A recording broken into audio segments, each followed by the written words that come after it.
This conference will now be recorded. All right. Okay, welcome everyone. I'll go ahead and call this meeting to order of June 21st, 2022. So thank you all for your patience, everybody here and online. And we'll go ahead and start with the invocation, Pledge of Allegiance, and New Mexico flag salute. If everybody could stand.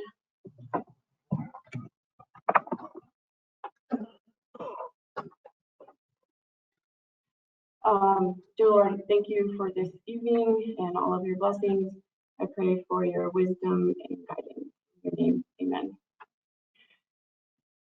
I pledge allegiance To the flag of the United States of America, and to the republic for which it stands, one nation, under God, indivisible, with liberty and justice for all. I Salute the flag of the state of New Mexico, and is a symbol of perfect friendship among united cultures. We'll go ahead and do roll call. Commissioner Donner. Here. Commissioner Brennan. Here. Commissioner Powers. Commissioner Naya. Here.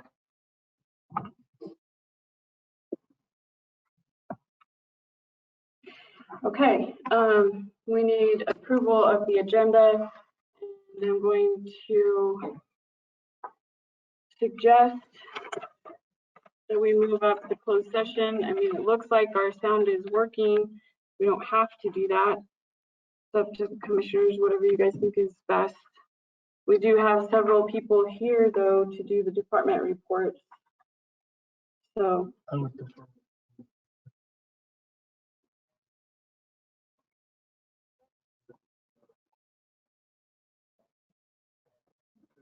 Right now. All right, I'll make a motion to approve the agenda. I'll second. Any other discussion, comments, questions? All those in favor? Aye. Any opposed? Okay, next is public comments. I might have to take I would like to number make 3 public is comment. public comment.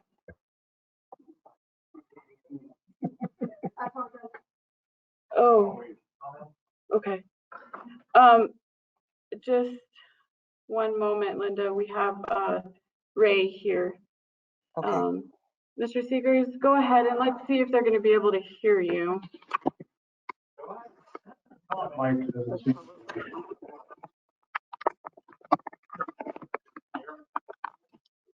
Can you hear me? Hello?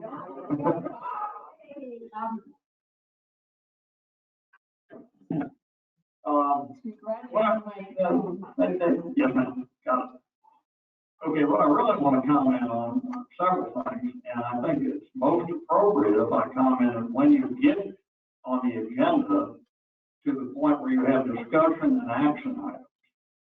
Because that's where public comment sensibly should occur if there's something the public cares about at that point. Unfortunately, it occurs after that. So you'll have voted on something and there was a chance to talk about it. If you do it now and then all the other things happen, and then when it's current and relevant, it ought to be under item 9. Okay? But I'll go ahead and comment, or try to comment. I'm commenting now on the open space site and facilities policy and procedures. Okay?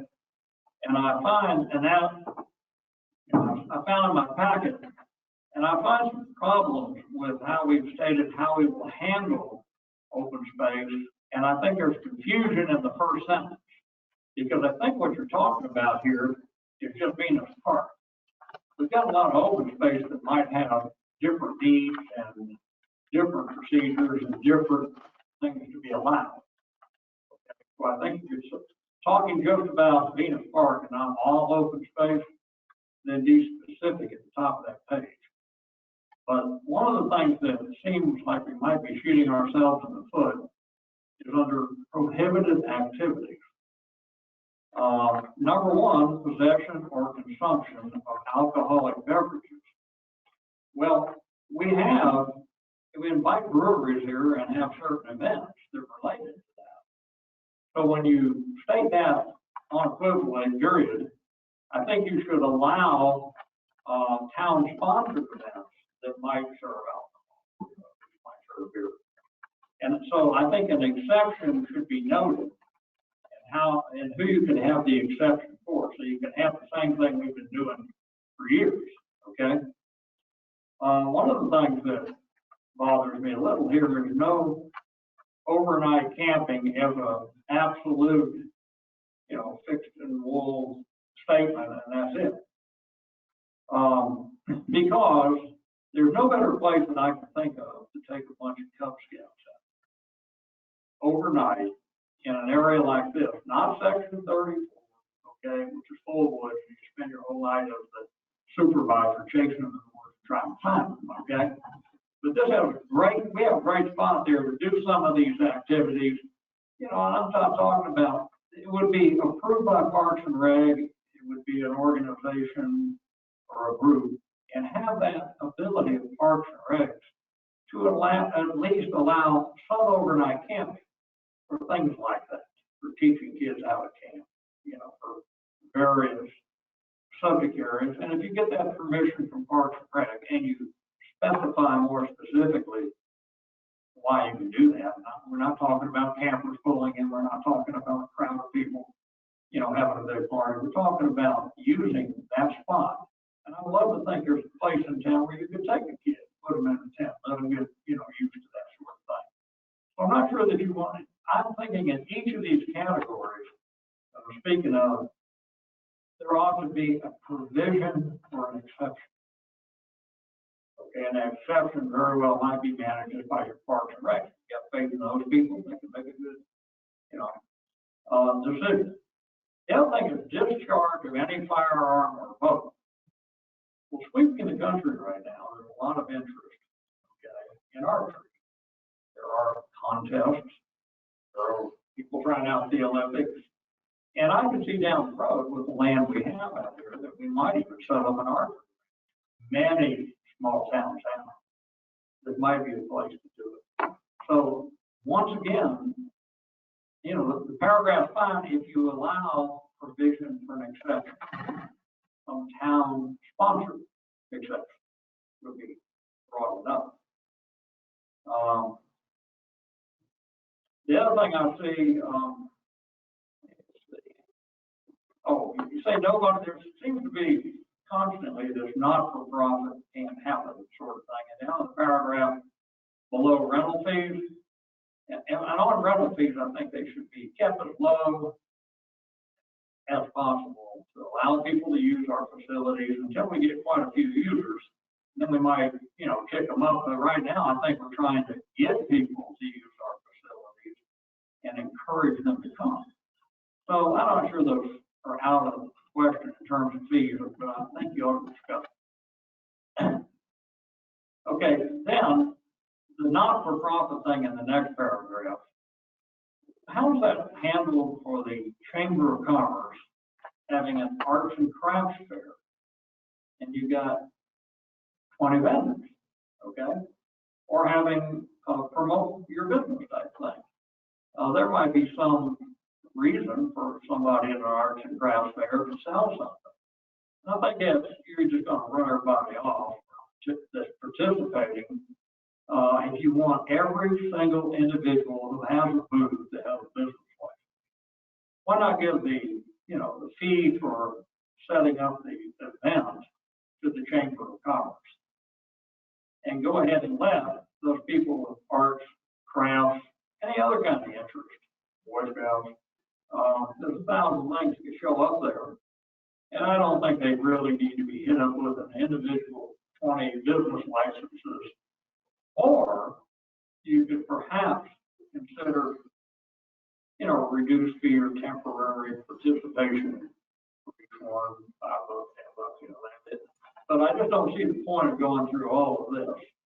And then I guess you would now have the liability of the guy selling an art or a craft having to pay gross receipts tax on the thing he sold there. I don't think it's a good enough generator of tax for the town that policy will just make people not come.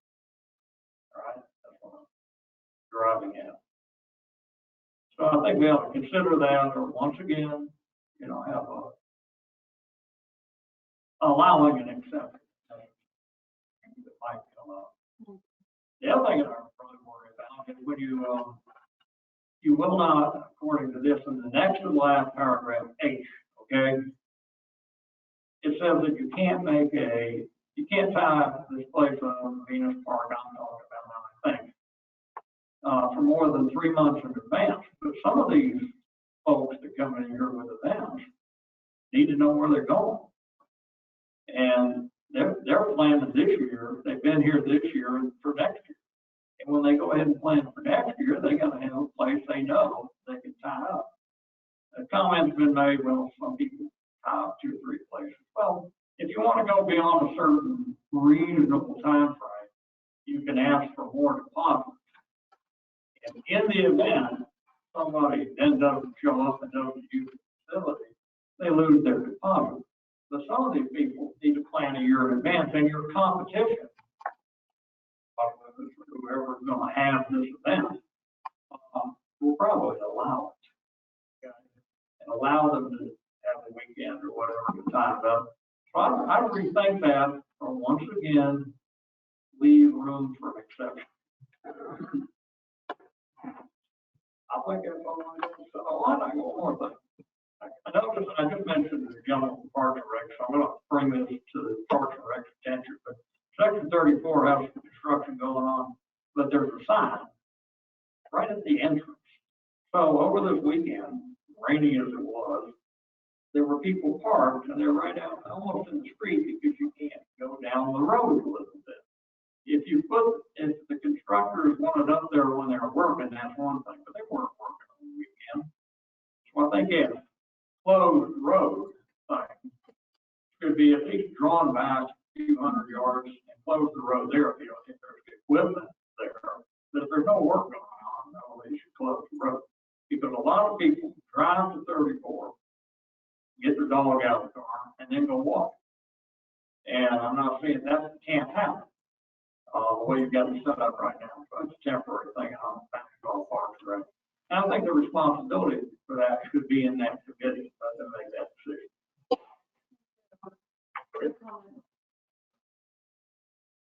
Else here in the room?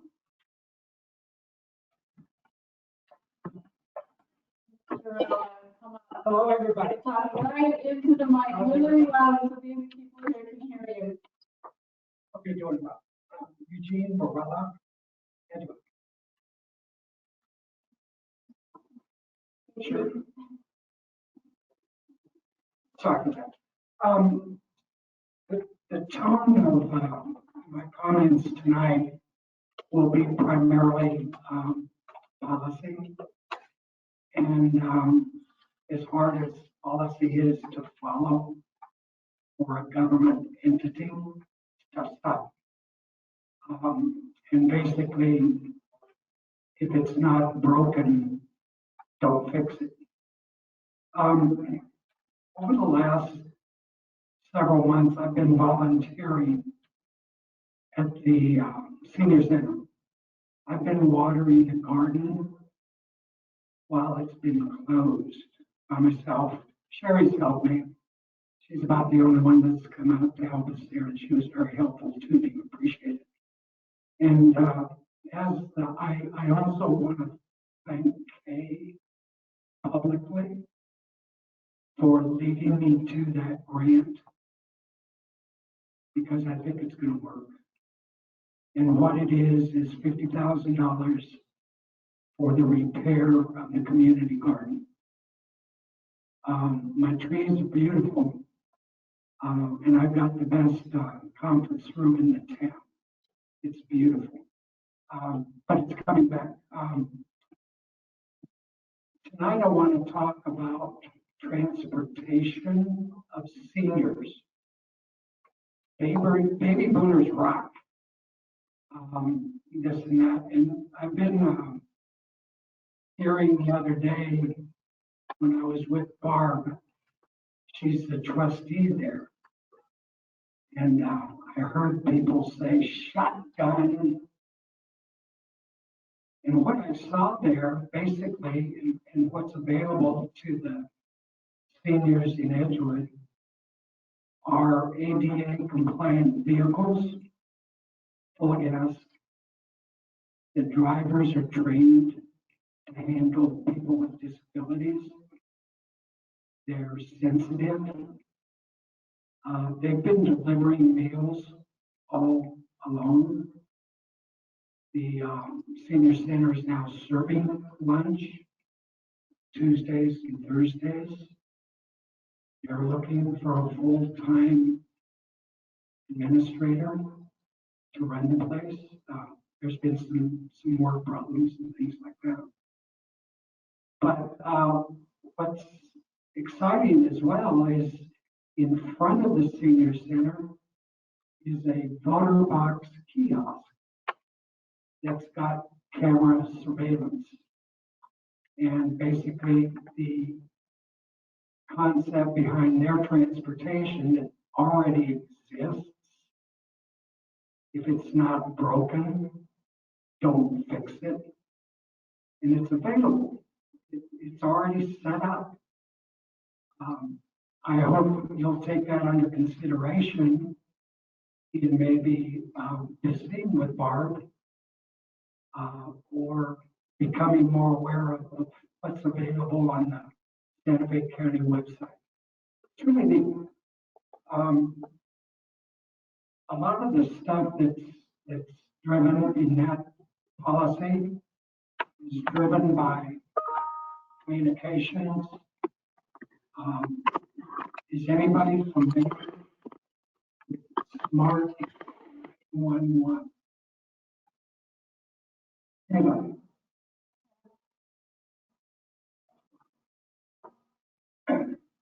Anybody? Smart 911 is an app.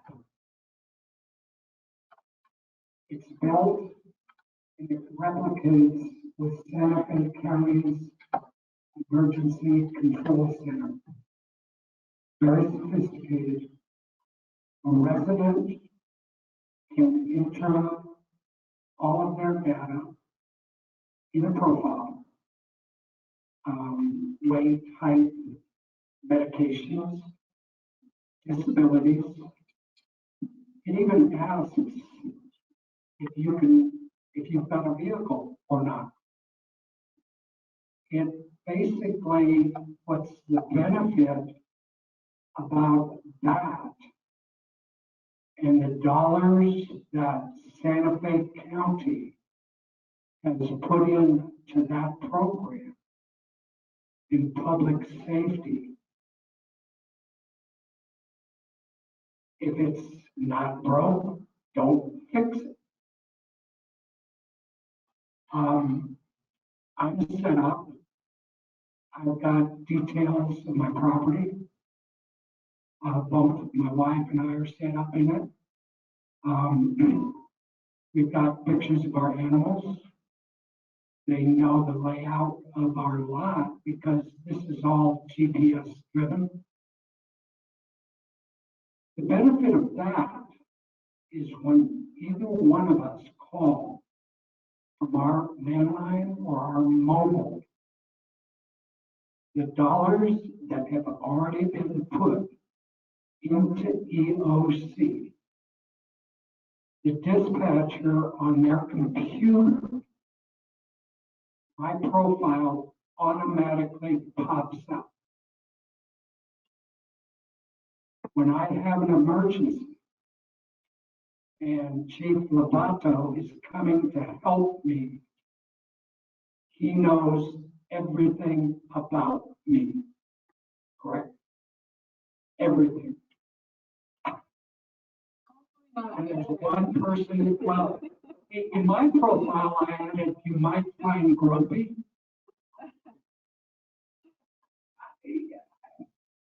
This has been going on for 5 years. There's one person in the room, 2 people that are signed up. It's so easy. If it's fixed. Don't try it. It's awesome. It's neat stuff. It's very expensive. Later on tonight, and I did not see it in the packet. Okay, Mayor Carvio last week quoted that the EOC briefing be placed in the packet. It's not there. So I called basically for that to be pulled because it's information that the public really needs to know.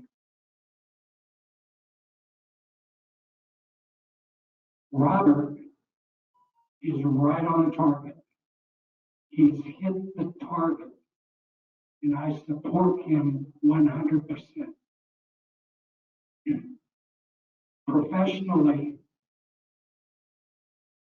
I've been cheating on Edward. I do vulnerability assessments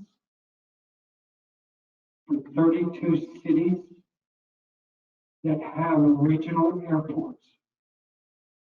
The Transportation Security Administration assigns people like me to oversee their security posture.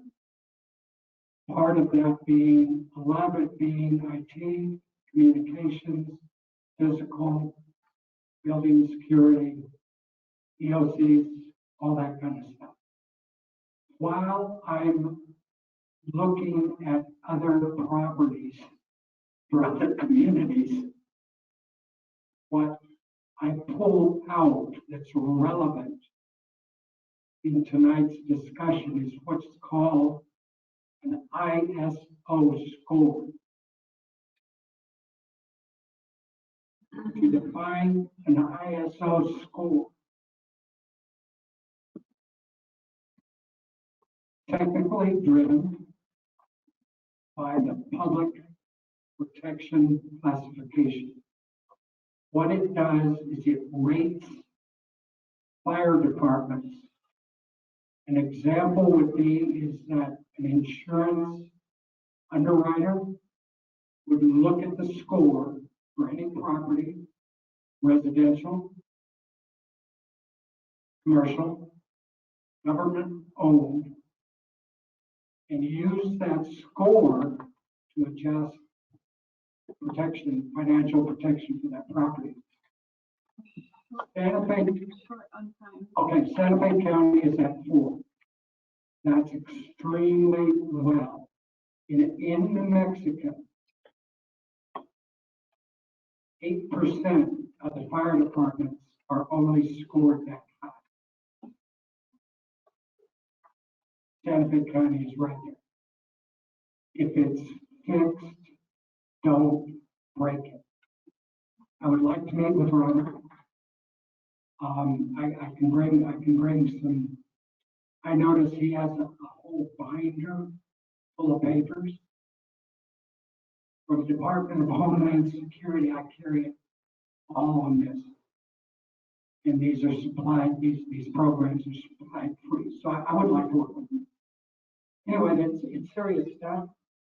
And I think that the town really needs to look at,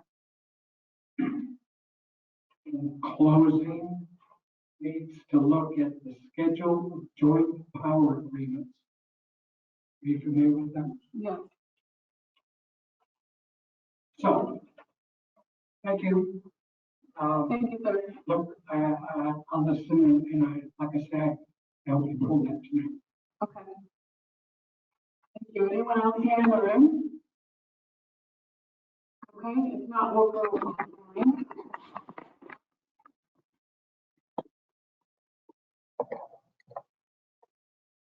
I believe, Linda, go ahead. Yes, I'd like to speak on the open space site and facilities policy.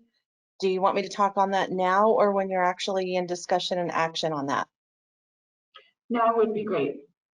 Okay, So after looking through this, and I understand that this portion pertains only to the soccer field and pavilion use at Venus Park, but it does seem that it might be helpful to have general rules and then special event rules, because some of the prohibited activities don't really lend themselves well to special events. And with the closure of Founders Ranch, that really leaves a good opportunity for economic development for the town and bringing in special events and having those types of draws to the community from outside to come here, not only for the events, but when they're here, they're spending their money on food, restaurants, gas, maybe going to some of our other locations, maybe staying overnight at the hotel or the RV park. So it really is important to get this part right. So the use is listed as dawn to dusk, and I do understand that for regular use. Again, for special events, there may need to be exceptions for that.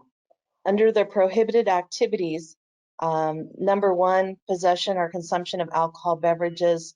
The town has put on Brews on Bachelor in the past, which is a beer fest.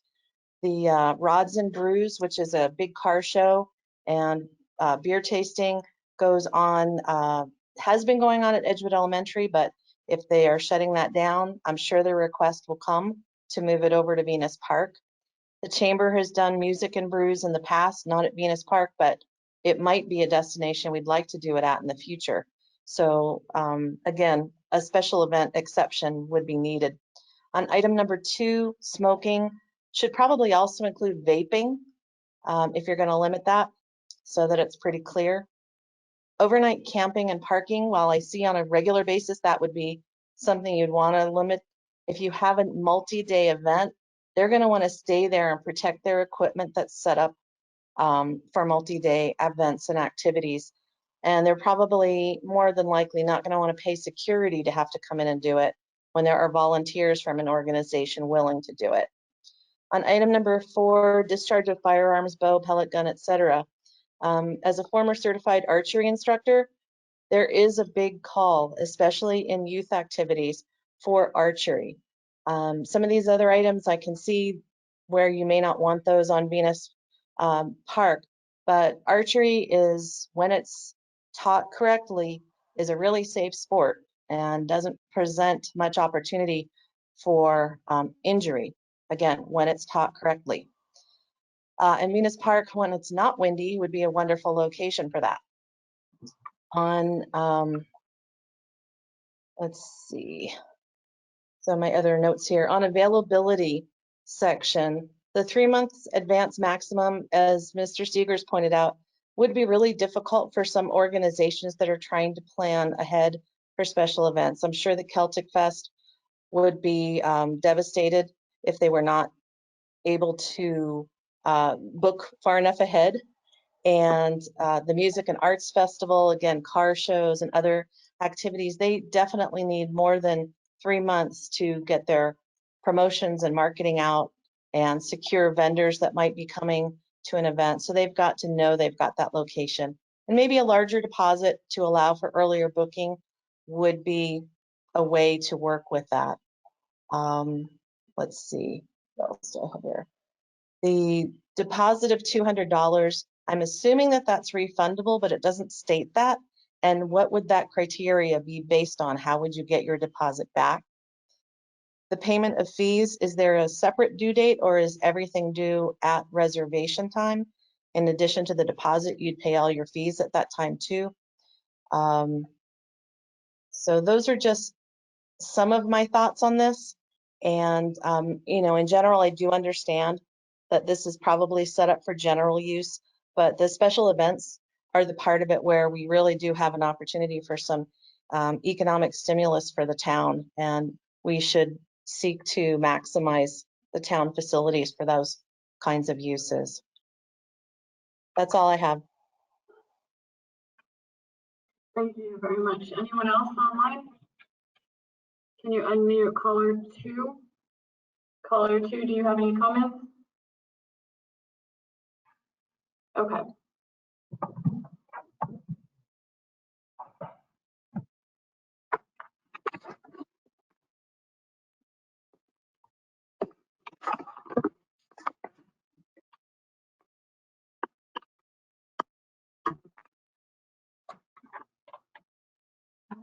have the consent agenda. Approve amended June 7th. Never mind.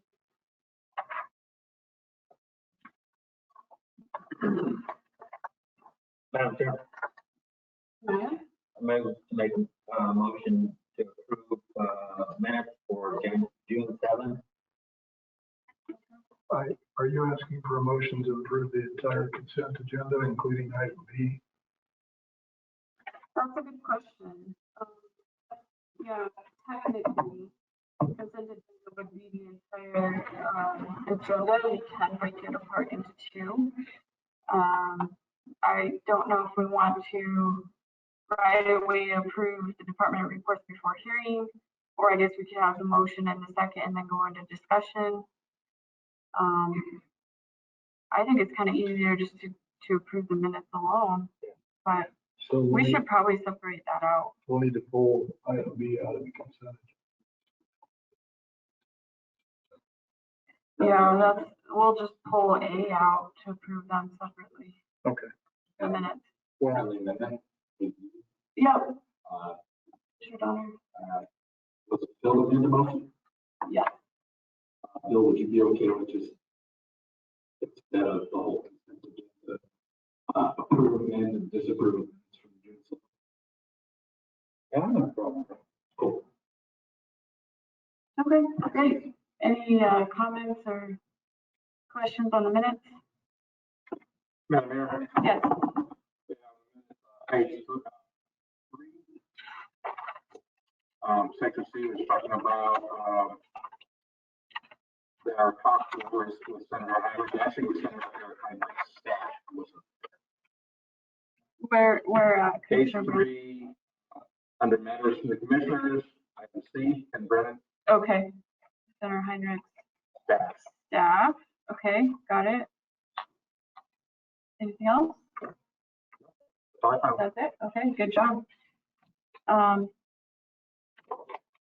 Any other changes? Is that a friendly amendment? You both okay with that change to add the word Heinrich staff?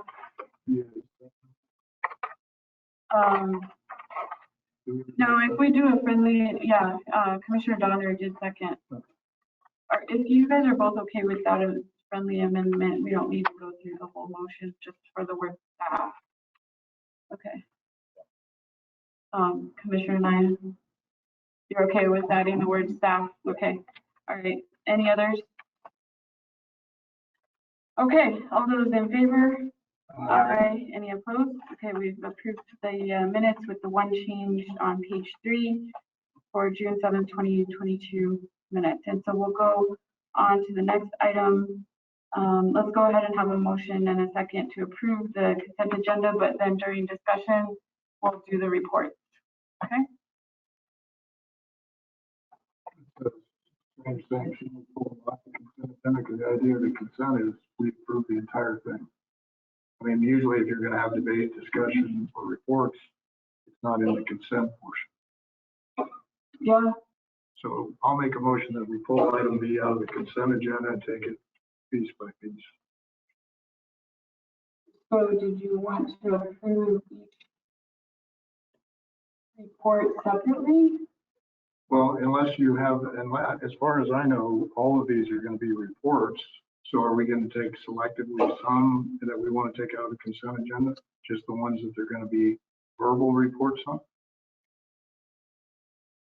No, my thought process is how we've done in the past is just have the motion and the second, listen to the reports, and then vote on the approval. Now, your point is well taken that when you say consent agenda, sometimes that means no discussion, but I mean, you always have to leave room for discussion. So maybe this just needs to be set up as a separate, the department reports could be set up in the future as an action item or something like separate outside of the consent agenda. Yeah, I mean, I'd like to distinguish between the ones that we're gonna approve on the consent agenda without any debate or discussion unless they get pulled out, and the ones that we're gonna have reports on, there may be questions, so forth. Yeah. So do you know which one of these are going to be verbal reports? We can pull those out of the consent agenda and approve the rest. Okay, you know which items will be, I mean, I see we have, police animal control, we have, maintenance, we have Larry Hall with us on the go-to meeting for wastewater, we have Jesus here with IT technology, and we have Brad with P&Z. And there's Parks and Rec represented, Mr. Parks Scott. and Rec as well.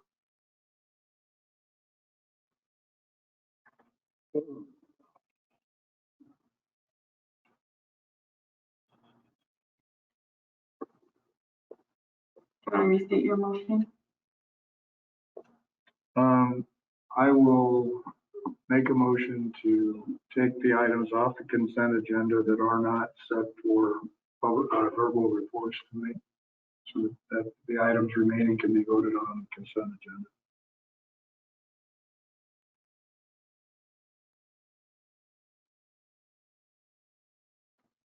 agenda. I see some puzzled looks. We do not know, when we're putting this together, if we're gonna have verbals, if we're gonna have actual reports we have, or if they're gonna do a verbal report. I don't know how we can do or separate these in the future. You know, my objection is that every meeting I've ever been to, a consent agenda is passed in its entirety.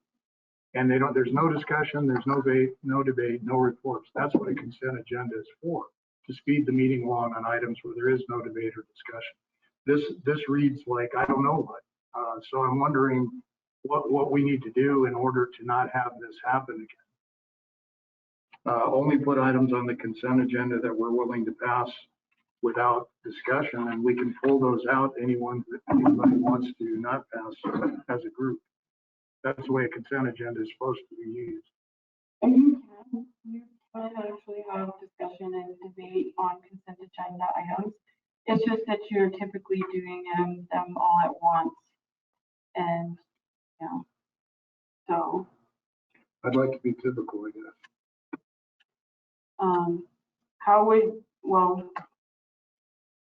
The question, I guess, is how do you want the reports to be handled then? Because the previous administration typically did not allow for oral reports. And I think the standing of this commission has been that we want to hear from our department leaders. That's very important to us. And so I know you're objecting to this consent agenda, but this, formatting, that I think we can just take that off next time. Yeah, I mean, if we know which reports we're going to get verbally tonight, I'd like to take those out so that we can deal with those separately. I believe it's all of them except library and well, in which case we'll have to deal with it the way you're suggesting, which is we'll just have to listen to it during discussion and debate and vote on every item, I guess. But that's not a consent agenda, so I'm just puzzled as to why it's set up that way. Okay, so in the municipal lease handbook, it specifically states that any item can be pulled for discussion separately. And so, that I think your motion is okay to do. Is that the procedural question you're asking? No, I'm just kind of wondering why we're not using a consent agenda like a consent agenda. I guess is my question. And if we set a precedent of doing this, we might as well just leave them out of the consent agenda because we're going to hear about it, debate them, discuss them. That's a normal agenda. Yeah, I mean, it was whenever Councilor Abraham and I in the past ever had anything that that was if the leaders were here, then we would ask to pull that one so that we could ask questions. So I think your motion is fine. So do I need to specify then which reports are we going to get verbally or orally tonight? We're going to get wastewater, parks and rec. It's all of them except the road and library. So it's 3, 4, and 5. It's remaining in the consent agenda, assuming no one has any comment or question. Okay, well, I'll make that motion to remove all those items except 3, 4, and 5, and then we can leave those on the consent agenda, vote on them, and go on to the other items. Okay, I'll go ahead and second it. Any discussion? All those in favor? Aye. Aye. Any opposed? Okay, so now we can go ahead and vote on consent agenda item B, and approval of the department reports for 3, 4, and 5. I'll make a motion that we approve the consent agenda, which now contains items B, 3, 4, and 5. And I'll second it. Any discussion? All those in favor? Aye. Any opposed? Okay, let's go ahead and have these that we pulled. And Commissioner Powers, we can listen to these reports. And then, make a motion to approve them all together. I think that's fine. I don't think that we have to approve every single separate report, is what I'm saying. Yeah, I think that'd be more efficient. Okay, so let's go ahead and start with Chief.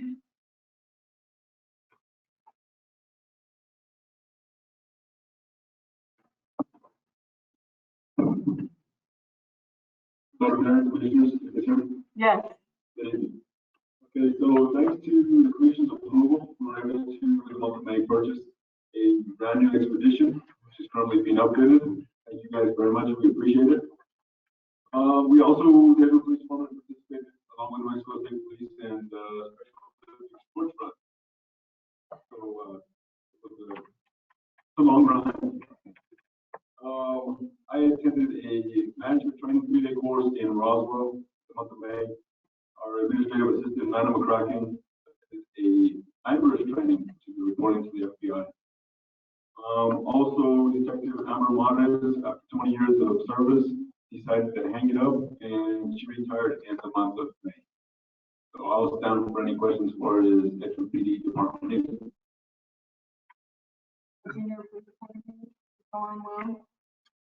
It is going very strong. We had an 85 was our final number. 85. Commissioner Powers, Chief, you can just speak right in. Chief, I've been very impressed by that police academy thing in Junior County. It's amazing. I mean, the enthusiasm, the participation of the kids, phenomenal. So we thought the numbers would drop, and they dropped just a little bit, but one day they'll kind of fluctuate as people go out of town on vacation. So we have had really solid, strong numbers. And I just wanted to ask about the detective position. That creates an opening in that position. So what the intention is we have 2 positions available. We're trying to fill those 2 positions, and then what we'll do is promote internally. So once those 2 positions have been filled, then we'll post the detective position, and then what we could do is promote from within.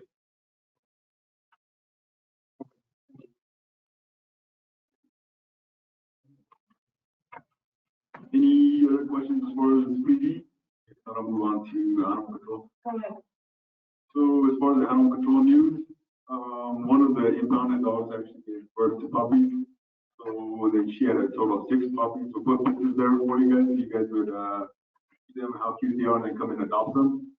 So we have actually, I think, 4 that are spoken for now. So they're on a list as far as when they're available for adoption. So they're almost all adopted at this point. We also got 4 more shelter beds that were donated to the shelter.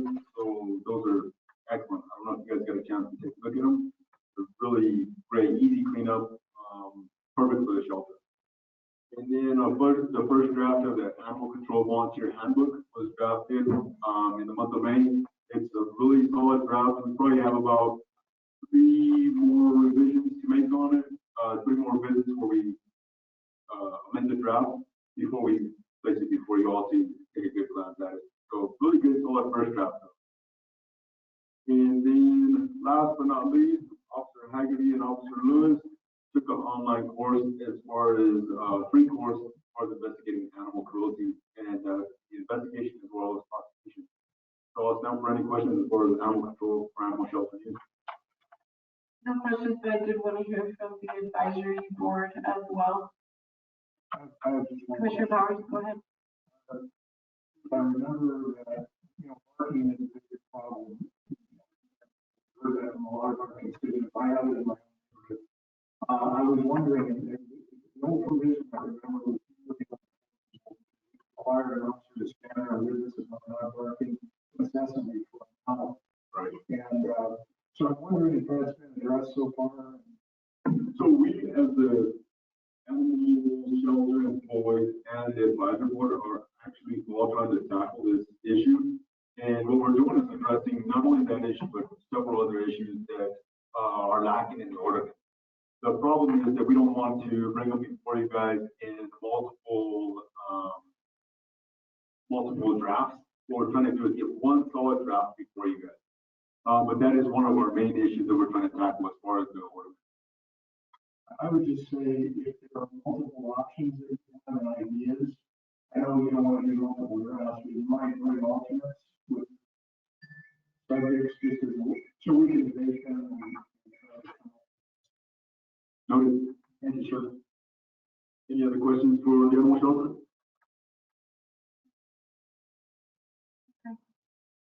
Yeah, would you like to come up? And also I know that we have an upcoming agenda to an appointment as well, so it would be great to hear from her. Yes.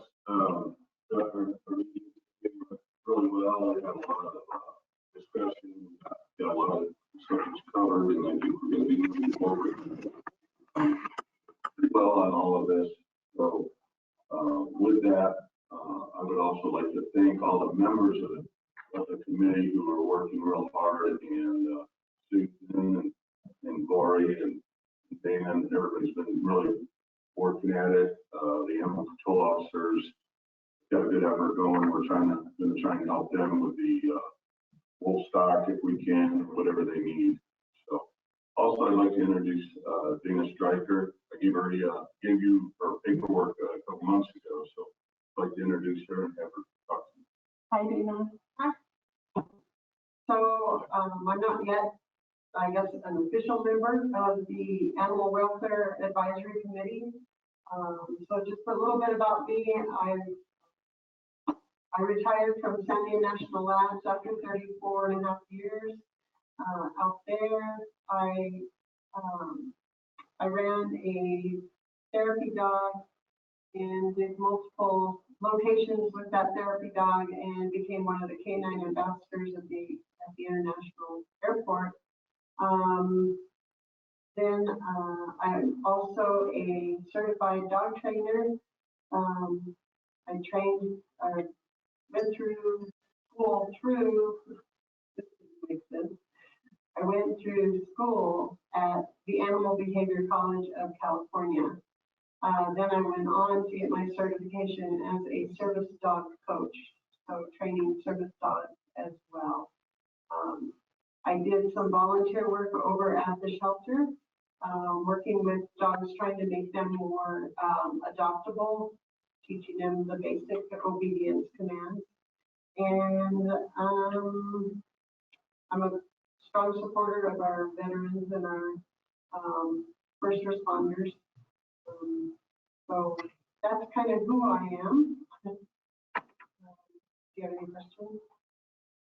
I have one question. Sure. Why are you not an official member? Well, I think I have to come through this committee. Right? Is that appointment on the agenda for tonight? Okay. I only talked to the mayor, so we want to make sure that the whole thing. So we have that on the agenda item to be on the agenda, so we can appoint. Okay. Okay. Thank you for what you're doing. Appreciate it. I'm new with this stuff. Yeah. So are we. All right. Thank you. All right, thank you so much. Susan, would you like to come up?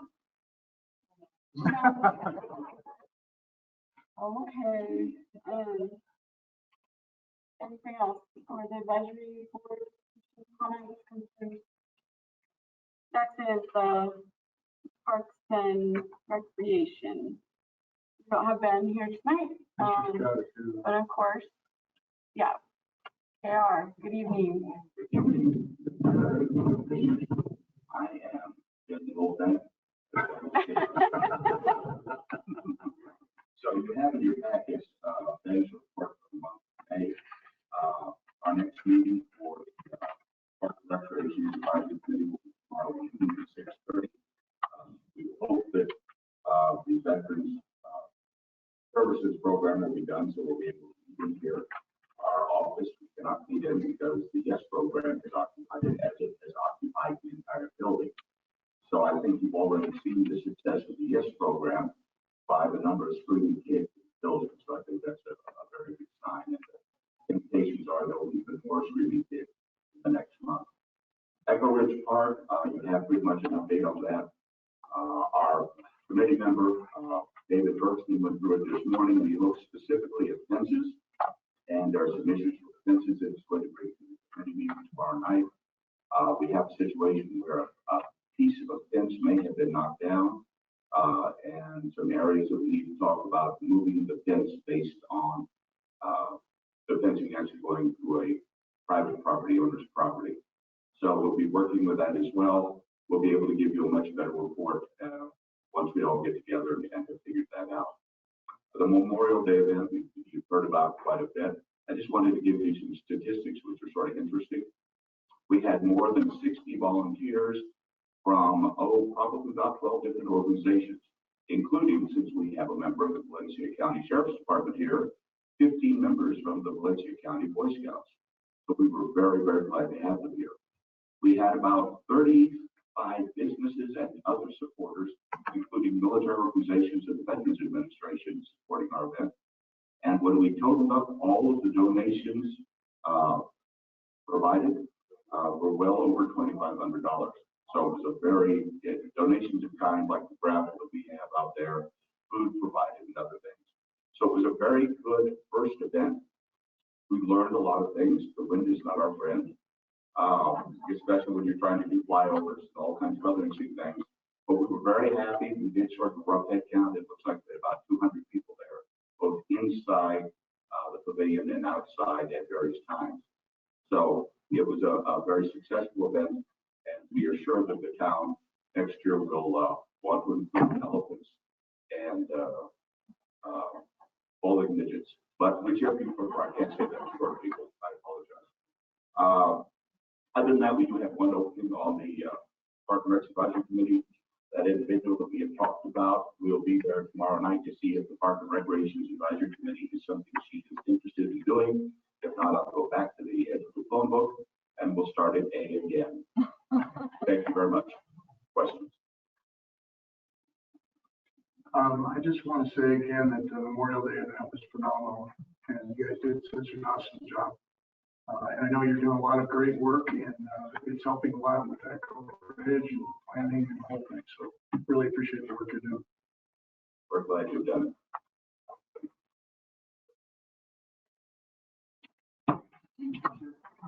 Oh, it's all due to Ralph Hill.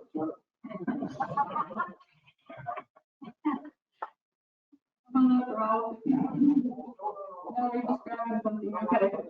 All right, Manny, Commissioner Anaya. Manny, just before you. I took a drive up yesterday to Echo Ridge, and it was nice to see the first sign placed up. It is beautiful. So you guys have done, I mean, right there alone shows progress. So you can't miss it. Whether you're coming and going, it's there. So thank you guys for doing that. And hopefully I'll get to be able to put some of these up that says, welcome to the town of Edgewood. I like this sign, and with approval of the other commissioners, I'll bring it back up. And once it's designed, and then we'll be able to place them throughout the town. But the good thing about, I shouldn't say but, the great thing about these signs is they're graffiti. I don't know if you can say free. It's resistant, there you go. Well, no, they're not resistant because people are going to try. But anyhow, that's, again, thanks to Parks and Rec for getting parts of that. sponsors. Sure. We have, a group in town called the Lions Club, that have signs, abilities for town organizations, like the Lions Club, which is whatever, that most towns have is driving into town. That would be a nice thing to fix that. Sign and below it. Thank you. Changing anything on our logo, we might want to hold up on that. What do you guys think? Yeah, let's hold up on the actual plans themselves because of the logo itself. But Right, well, I'll just bring a design, it won't be designed, no, just get the ball moving. something Councilor Graham and I asked for years. Okay. Nathan. Over the past month, we've been working on the report, also 66. We'll also be on the water new business daily. That's a part also been checked daily for internet. Also picked up. We're also been assisting the office as needed for minor maintenance issues that come up. And we also have finished striping the town hall parking lot, animal control parking lot, and municipal court parking lot. And we finished mowing Maple, Ford Oak, Church Street, Portland, Quill Trail, Still Ranch Road, Venus, and plan to finish mowing remaining homes as soon as possible. And I have a typo at the end of this. I would like to thank the road department for all their help. They helped us with putting buildings on Bassett Park. We had a lot of erosion, so we came in and didn't build it. That's the parking lot around the community center. Right behind it. Yeah. Yeah.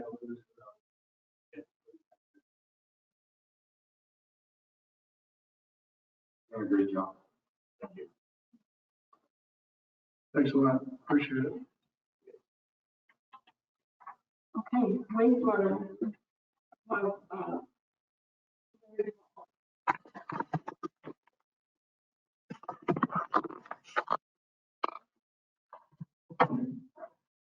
Larry, do you want to go ahead and unmute?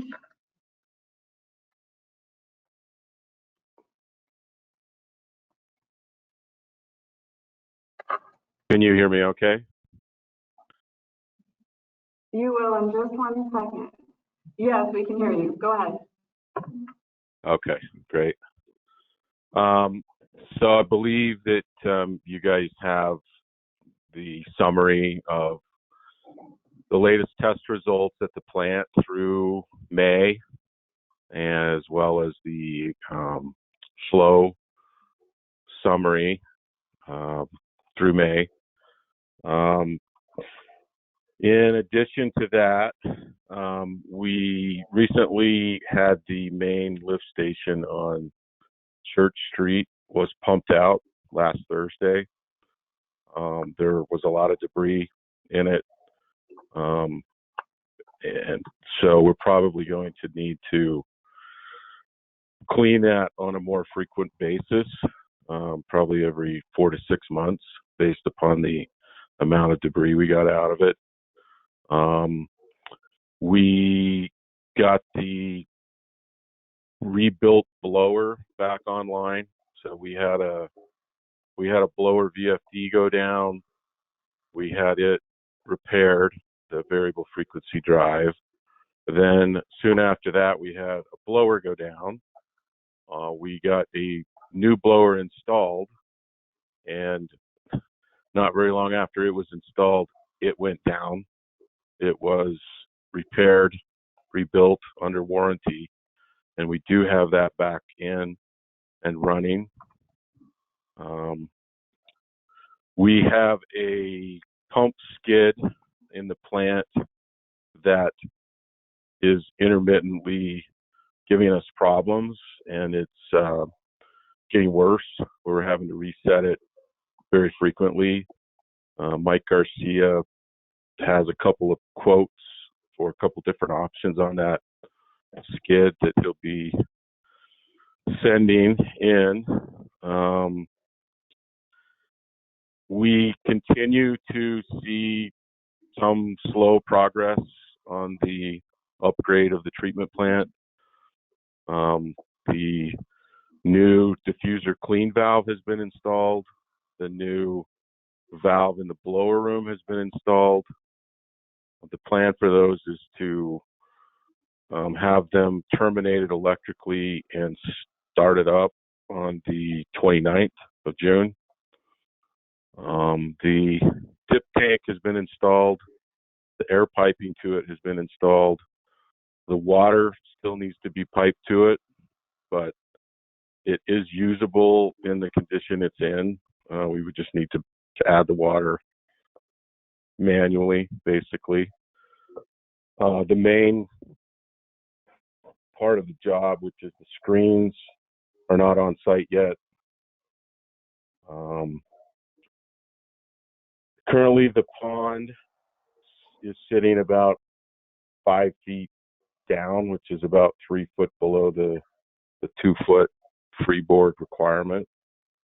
So we're keeping a close eye on that.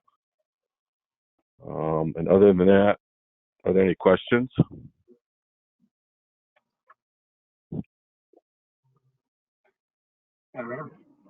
Yeah. One question, the debris that you're finding, what kind of debris is that? There's a lot of grease and a lot of rags, mainly. That's what it was. Rags and grease? Okay, thank you. Yep. Yeah, they had to make multiple trips, and I guess it was quite difficult to get it sucked out of there. So doing it on a more frequent basis should help with that. Questions? Mary, this is Jerry Powers. How long had the blower been in service that was sent off for repair and then subsequently failed under warranty? I apologize. I'm having a really hard time understanding. I heard something about the blower and how long to repair it, I think. How long had the blower been in service before it failed the first time? Not very long. It was, I don't have the dates in front of me, but it was less than 60 days, I think. So it was pretty short-lived. And that was the original that you sent off for repair, and then it failed. The new one came back and failed again. No, so the one that, so we had the VFD go down, which was on the electrical side. We replaced that. So the blower was down for a while, but that was due to the VFD failure, which we got replaced actually. And then soon after that, the blower failed. And that blower had been in there for some number of years. That failed. We sent it in. It was not repairable. So it was replaced with a brand new blower. And that went, like I said, probably less than 60 days, and it failed. We sent that in, and they rebuilt it under warranty. And so that's what's been recently reinstalled. How long has it been in service for? How long is the warranty for? No, how long has that warranty blower been back in service, the one you just recently received? It's been in service since last week. Actually, I think it went in Friday, so like a week from this last Friday, or the 10th, I believe, of June. Okay, has there been any sampling of total nitrogen now that both blowers are back in? If I heard you correctly, yes, we have 2 blowers that are in and functional. Okay, and has there been any total nitrogen samples taken since the blowers are now both operating? Correct. We have not taken another total nitrogen sample. It will take some time to build up the bacteria population needed to remove the ammonia. I would not be surprised if the next sample is also high, but I am hopeful that the one following will be back where it needs to be. The bacteria specifically that remove ammonia they don't compete well with the other bacteria. And so any little hiccup in the plant, they're kind of the first to go. So even though you're still removing BOD and everything else is fine, you're not removing the ammonia, you're not converting the ammonia because of the special bacteria, nitrifying bacteria required to do this, and they're just not very robust.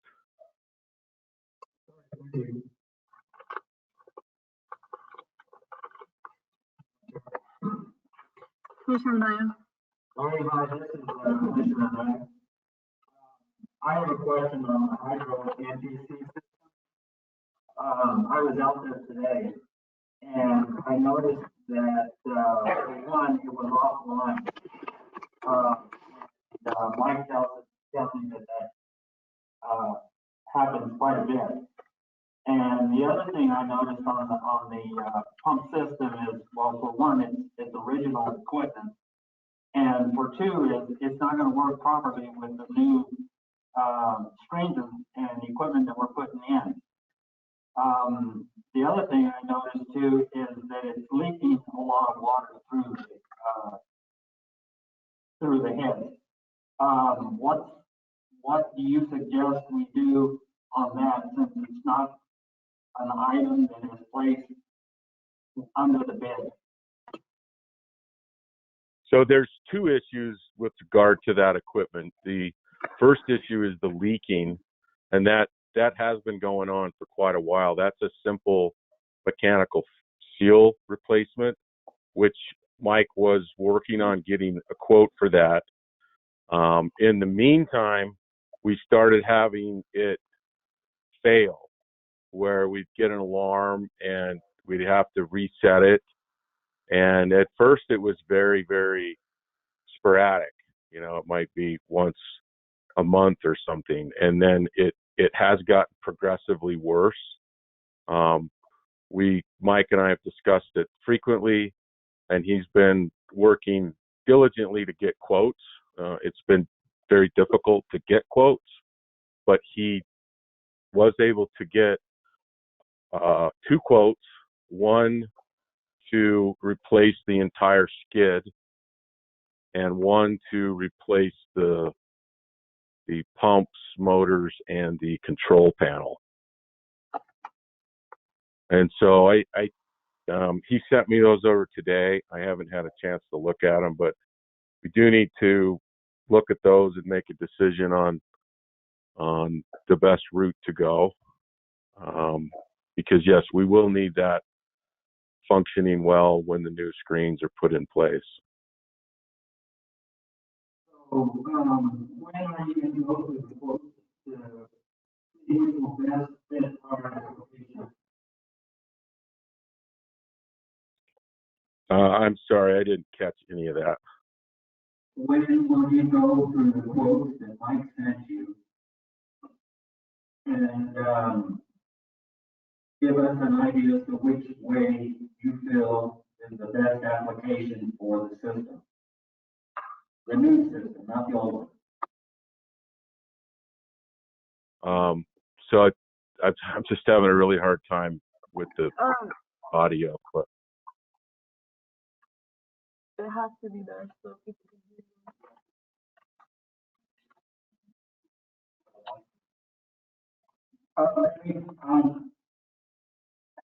I'll go ahead and send you an email on this for tomorrow. Since the communication's not very well right now. And then you can answer that now, sure. But this is something that needs to be done yesterday. And I'm surprised that it left on the back burner. Did you hear that, Larry? I hear parts of it. I can hear you better though. Okay. So yeah, I'll just put because we have to make sure that everybody can hear each other. So Larry, this is Phil again. I need to know, Larry, Yes, can you hear? I can hear you much better now. Yes. Okay, going back to the hydro. First of all, I'd kind of like to know why in the world this particular item was not on the bid. Second of all, I'd like to know when it started malfunctioning, why is it that we were not, as a commission, not aware of it? And thirdly, I'd like for you to go through the quotations tomorrow and send me back an email. Let me know which one you feel is best. I have the two quotes in front of me now, and if you have if Mike sent you, copied them to you, please review them tomorrow and get back with me. Okay. Yeah, I heard you fine that time. So the answer to your first question is it was not put in the bid because we simply were not having any problems with it at all. We had no leaks. It was functioning perfectly fine. So that's why it wasn't put into the work that's being done now. The second question, it was progressive. So the state that it's in now is not the state that it's been in for an extended period of time. We did have one of the pumps leaking, like I said, which is a simple maintenance mechanical seal fix. And we did occasionally have it trip out and it would need to be reset. But understand there's so much equipment in there and you get electrical anomalies that is not uncommon for you to have stuff reset, trip, and you've got to reset it. So really, we didn't think anything of it other than an anomaly until fairly recently. It's gotten much worse to where it's not an anomaly. And if you didn't know about it prior, apologize for that. Probably should have known about it before now. And like I said, the quotes Mike has been working on for a while. So I will look at those tomorrow and review them and let you know my opinion. Okay, I appreciate that very much because I know that once we get the screens and the electronics are not going to communicate very well. When we start talking about the newer electronics and then going into the different wattages and stuff, they just don't communicate very well. Yeah, no, I agree. And I apologize, I couldn't hear you. I think it's just too far away from the laptop.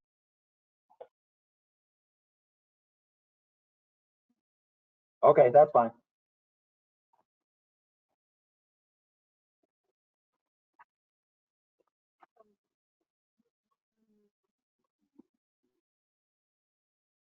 No, because I'm not.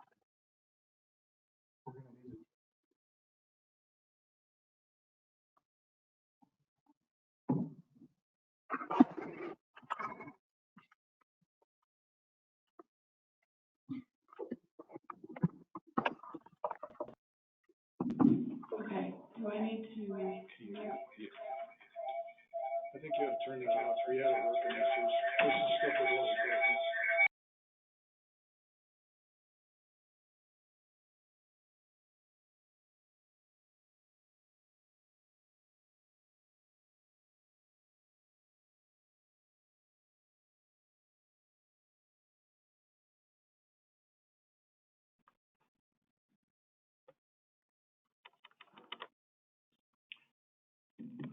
It should be working. Okay. Ask them to be here. Linda, would you mind seeing if you can hear us? Would you mind letting us know? Yes, I can hear you fine. Okay, we're gonna turn up the volume so that everyone can hear you. That way we don't have this problem with moving the laptop around for the rest of the meeting. Can you say something again for us, Linda? Sure. Are you able to hear me okay? Yes, we can. Thank you Okay. so much. Okay. Any other questions for Larry Hall or anyone on wastewater? No, I'm done. Okay, thank you. Next, IT technology. Jesus. Okay, nothing new to report. We'll pass on. Go ahead, Commissioner Donner. We have quotes for sound system, correct, Jesus? Correct. Okay, we need to see those, please. I don't have them on me right now.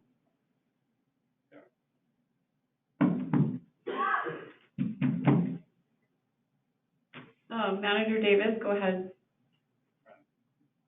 It's going to be on the agenda for next week. Okay. Because it was too late.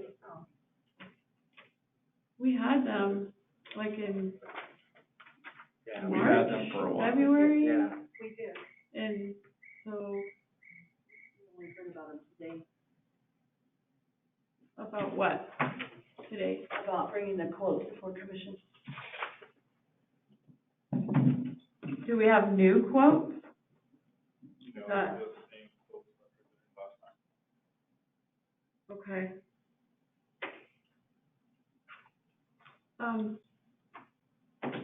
Commissioner Powers,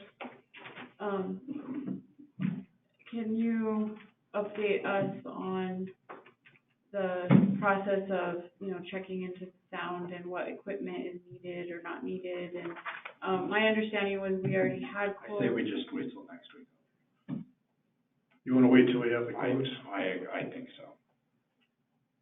Let's do it all at once. Let's not separate it. Let's do it all at once when we have all the information. Commissioner Powers, if you wouldn't mind bringing in,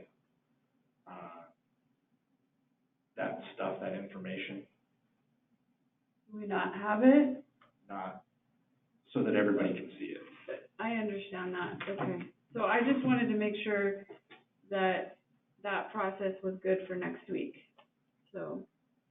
All right, planning and zoning, Brad. Thank you, Mayor. If it please the commission, you do have the main numbers, the main numbers in front of you, so you can review those. It was a kind of a steady month in May, not overwhelming.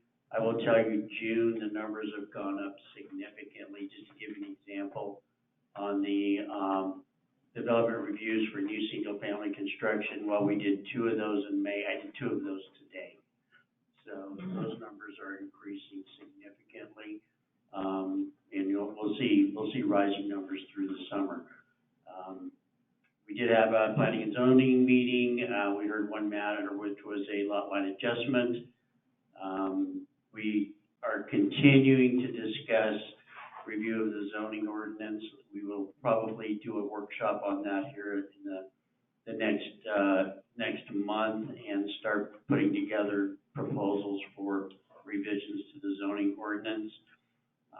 As you know, we did open the position of code compliance officer. We received 3 applications. One was very good, and we did make an offer of employment. We'll be bringing that individual, introducing you at the next regular commission meeting. And then also I had some, what I think were very productive discussions with Santa Fe County. We indicated that there had been a prior meeting with the Santa Fe County Fire Department requesting that we revise a section within the Joint Powers Agreement. They did provide us with that language. We've had further discussions regarding what is required of the town regarding review when we do development review. And it became, it was brought to our attention that the previous administration was basically going above and beyond what was required by statute. and we agreed that it might be appropriate to do what's required by statute, and not impose additional steps in the development review process that are not required. That is something that I think we should be implementing, and so I am kind of adopting that as a policy. If there's any objection to that, we can discuss it. It's a very kind of a minor, well, to me it's minor, but it's, what we're doing is consistent with state law and consistent with the fire code, and not going above and beyond what we're putting development reviews through. So it is, you know, it is compliant, consistent with statute. So just so you know, the name of the joint powers agreement is identified in the report, and the proposed language will be bringing as an action item. It basically, the existing joint powers agreement identifies an archaic form of basically bringing and identifying the state fire code. We wanted to have more kind of contemporary type language where we automatically adopt the current code. We're required by state law to do that, so we can't go below that minimum. And then also the joint powers agreement specifically identifies who has to be contacted for any item in the joint powers agreement, and it identifies individuals that do not work for the fire department or do not work for the town of Edgewood. So they haven't been employed by the town of Edgewood probably in 7 or 8, 10 years. So it's kind of improper to have persons identified by ordinance that are not involved in town business for a decade, for the last 10 years. So we'll be bringing forward that revision sometime very soon. And I'll stand for any questions. Madam Mayor. Commissioner Naya?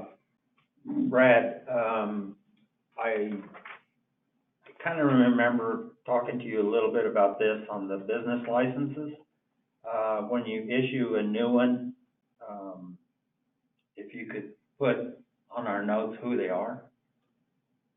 I can, yeah, I will do that going forward. That's easy enough to do. Yeah, Because for the new business license. Yeah, for new. Once they've applied, then it's Absolutely. open record. That'll give you a good sense of what activity is happening. Thank you, sir. Just a comment from me, I've noticed on the Nextdoor app that people are kind of coming together to work on the property at Mustang Road. And so, you know, in a lot of ways, I'm glad to see people attempting to be neighborly and attempting to assist each other. I don't know if it's always possible, but that's the hope, right? That you can do this without government, you know, type of interference or action, right? So go ahead, Brad. Well, and I've been following that as well, so I do appreciate that. I understand some of the comments, you know, that have been, you know, we haven't really taken any, what I would consider heavy-handed compliance against them, maybe to a detriment, but, you know, I think you also have to weigh those concerns for the individual with also the concerns of the neighbors.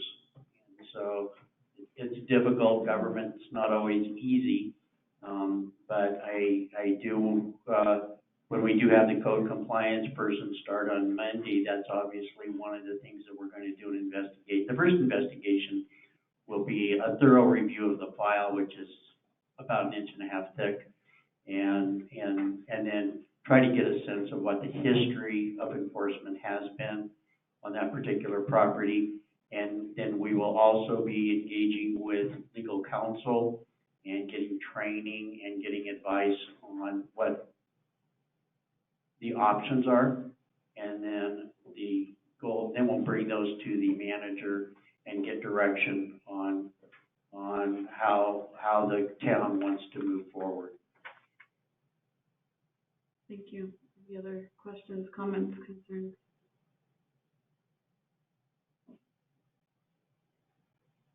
Do you guys want to take a quick break? That'd be fine. Let's just take a 5 to 10 minute break and recess. 8:21.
Okay, guys, let's go ahead and get started.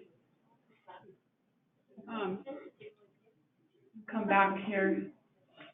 Are we streaming okay? Okay, so everything is still going. I'm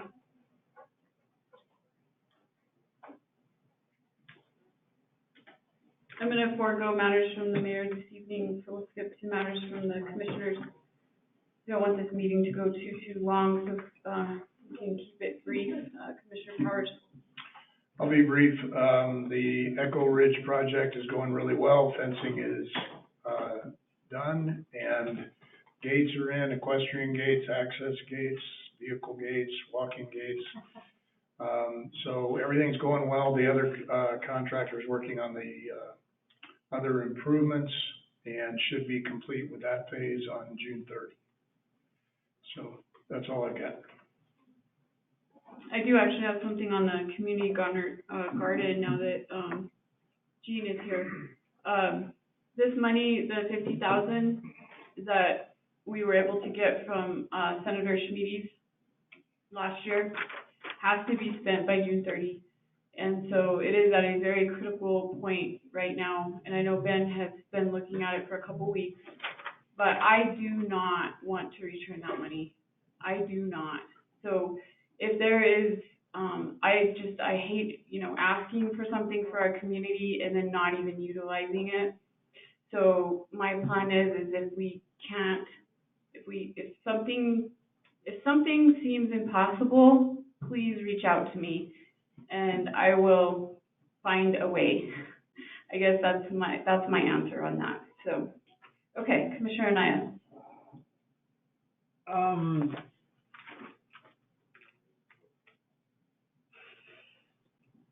Well, I was gonna talk about the signs, but I already did that, so that's off my list. The other thing that I have is a reminder that tomorrow is the, for the veterans, the Veterans Outreach. And it's tomorrow from 4 to 6. So if you all know of any, veterans in need of any type of services, please send them over here. They'd like to really try to find a way to get more veteran services in the town of Edgewood to help out. So the more we can have show up, the better off they'll be in the long run.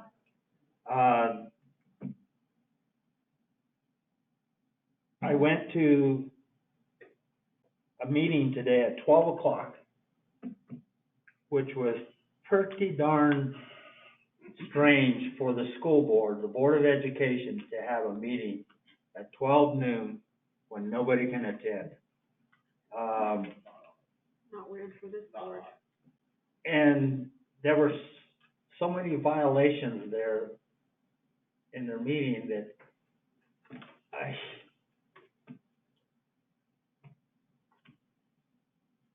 you know what, I'm not gonna go there. I don't have anything else. Thank you, Commissioner. I did wanna, mention the Father's Day car show. Did any of you guys attend? See one, two? Did you go? Yep. All right, cool. It was raining. It was raining in the morning a little bit and then at the award ceremony, but it was a lot of fun, something that was the 18th annual for the town. And so we founded that back in 2004, and it's still going very strong. I think there was, I'm gonna guess, about 120 entries or so. And so thanks to everyone out there who made that all come together, Tony and everyone, because it's something the community really enjoys and looks forward to on Father's Day. All right, Commissioner Brennan. All right, well, just to add on to that, I think there's over 140, because if you go by the numbers on the tags on the cars, Miss Linda Whaler over there, she had hers was 140 and her car won Best Convertible. Awesome. Woohoo! I had a Mr. Coggs meeting this week, the RTPO. They're talking about the Salt Mission Trail, and they're wanting to get more involvement from Edgewood, because they want to reactivate the commission that works on the Salt Mission Trail. In the same meeting, we brought up the possibility for transportation for disabled and elderly personnel during the election cycle. And it was brought up that the NCRTD is starting to work on what they call a micro transit. It's a kind of a bus system, but works more on a Uber type scale. Oh, nice. Where you'd call up and then they would, they come and get you with, if it's, the way I understood it, if it's within a certain time period, you call up and they make sure they stop at that area. They're still working on it. I'm going to try to get some more information on that at the next meetings. Hopefully by the time election comes around in November, we'll have that all squared away, and we'll get some more service here in Edgewood. Great. Commissioner Donner. Couple of things. It's first day of summer, does not feel like it. And my daughter's birthday. Oh, Happy birthday, Veronica. I don't know if we should move this to discussion and action items, my agenda item. It can stay here because it Okay. says discussion and action. Okay. Chief Lovato, you're doing an awesome job. Yeah, you have done an exceptional job doing what you're doing. We really appreciate you.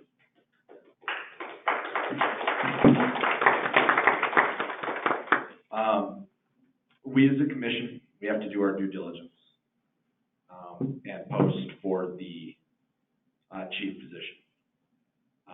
Whether or not that is you are the right person. If somebody else is, you're the future of this department. So I just want to let you hear that straight from me, and I think the rest of the commission would agree with me on that. So I would like to make a motion that we post for the chief of police position so that we can see what other candidates are out there as well. I'll second, and then I'll do a secondary motion that we can vote on. Okay. And so that is to create an interview panel.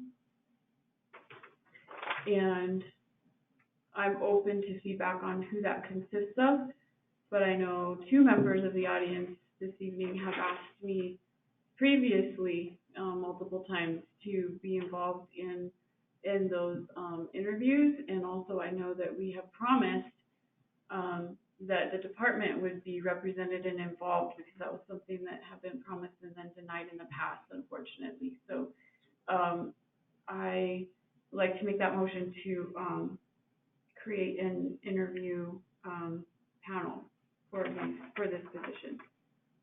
I'll second. Okay. So let's vote on that one first, okay? And then we'll go to discussion. So all those in favor?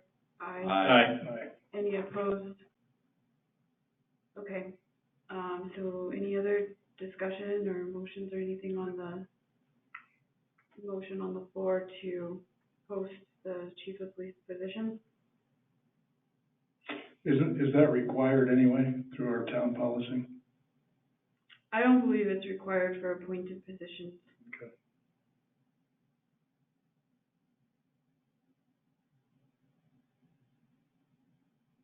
Appointments are their own animal, like it's just its own thing. Yeah. Not that you're animals. No. I'm just kidding. I'm kidding. Wow.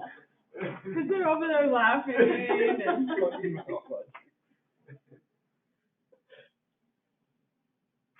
So, what else? Comments?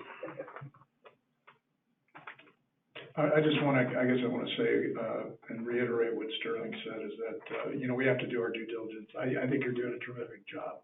And I'm sure that we'll post and we'll go through the process, but I have my favorites in mind, so.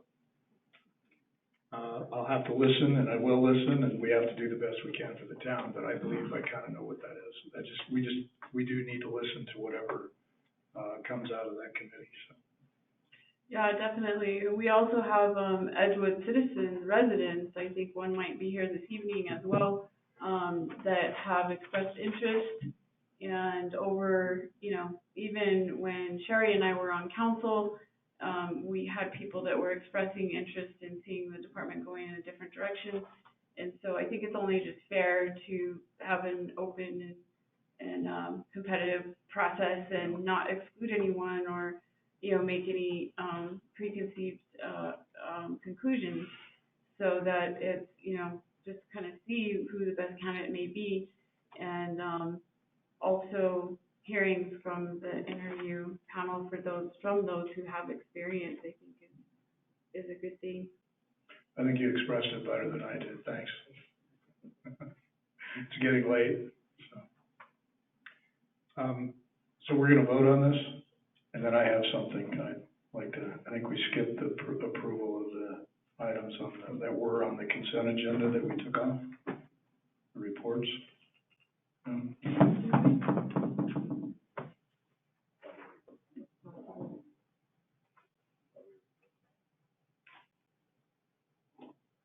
We voted to remove them. Did we get the vote to approve them after they reported out? Probably not. I think we took a break right about that. Yeah, okay, so let's go ahead and finish this item first. What other comments? Madam Chair. Anaya? I think I'm gonna hold my thoughts for the current chief. For the reason is I saw a video today and I saw him trip over a blade of grass and he's accusing the kids of tripping him. So I don't know. And you've been out of the field for like 2 months and you're already doing that. I think you better stay off the desk. I also accused Manny of not trimming the grass low enough.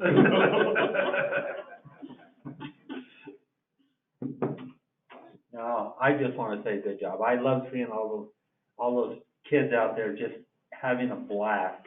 The other day when I walked in and I saw this robot coming at me as I was walking through the door, I thought, what the heck? I said, we got a bomb square or what? So it goes to show that you were able to pull together quite a lot of entities around our community, meaning Bernalillo County, out city of Albuquerque.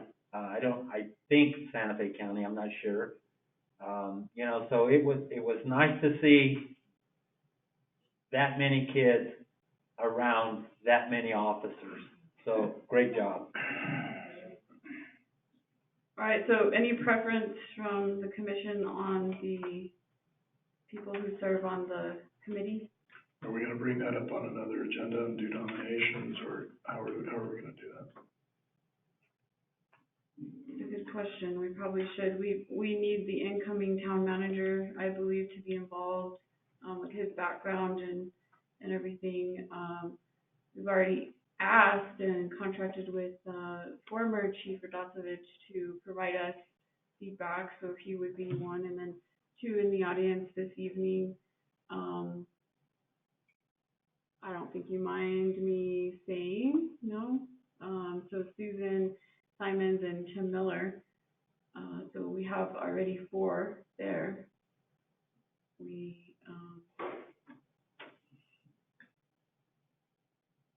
Any other thoughts? I want to be on that. I'd like to be on it. I don't want to be on it. You don't want to be. Well, there's already 2 there, so. Okay, so we can have Commissioner Powers and Donner, and What about Radosevich? yeah, I mentioned him. Oh, you did, and then, okay. And then from PD, whoever she thinks we should have, well, Kay, maybe we can talk about that as far as,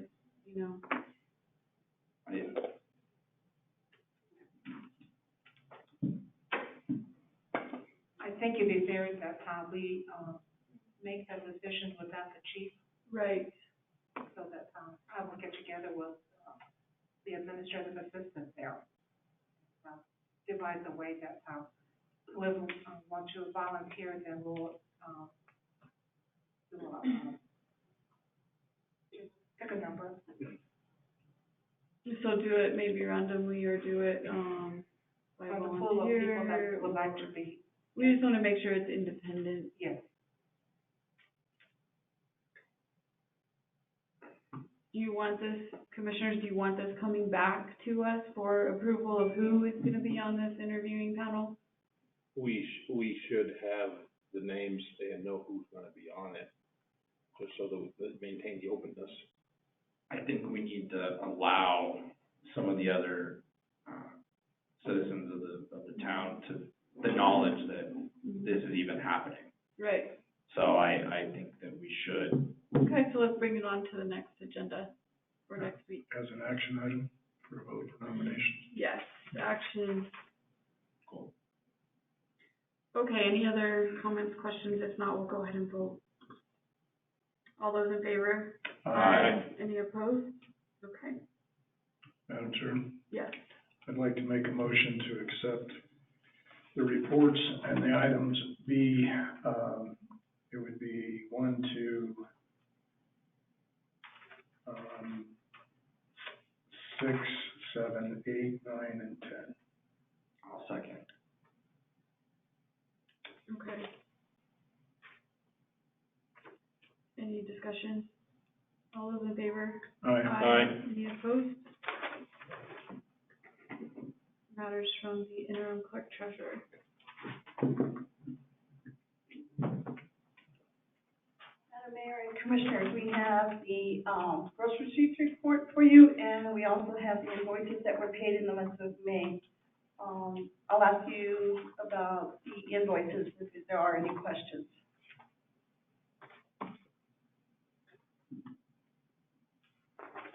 Any questions on the financial report?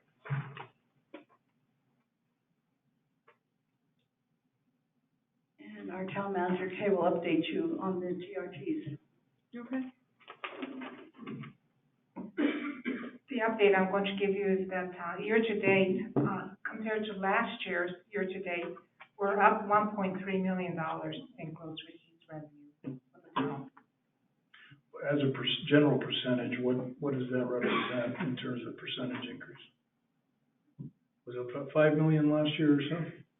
Last year was 4.6 million, and this year is 5.9 million.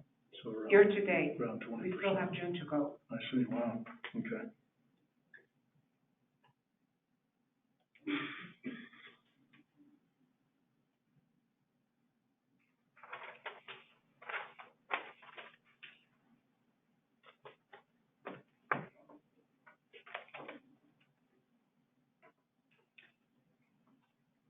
So yeah, it looks like, I'm just looking at the GRT distribution for fiscal year 2021 total, being the 5.456 million. And then the total so far for fiscal year to date 22 is 5.976. But we still have June. So, so yeah, right now we're tracking 500,000 higher, right? I want to make sure I'm looking at this right. So about 500,000 higher, and then plus we'll have all of June, which if you look at last year's June was 800,000. So I don't know if it'll be that again, but that was trend last year. Okay, although, did we have a motion to approve? Not yet. Do we have a motion to approve the financial report for this is for May? Madam Mayor, Yes. I will make a motion to approve the financial report for May 2022. Thanks, Commissioner Donner. Do we have a second? Second. Commissioner Brennan, second. All those in favor? Aye. Any opposed? Matters from the interim town manager. Madam Mayor and Commissioners, I have a quick update just for you. I will be sending you you an updated form for mileage reimbursement. Starting July 1st, it has increased to 62.5 cents per mile. So I will be giving you an updated reimbursement form that has that. It's from July 1st of this year to December 31st. And that was approved by the IRS. And Commissioner Brennan brought that information, and I also pulled it off of the website. I'm not sure, we do have a policy on that somewhere, we need to check.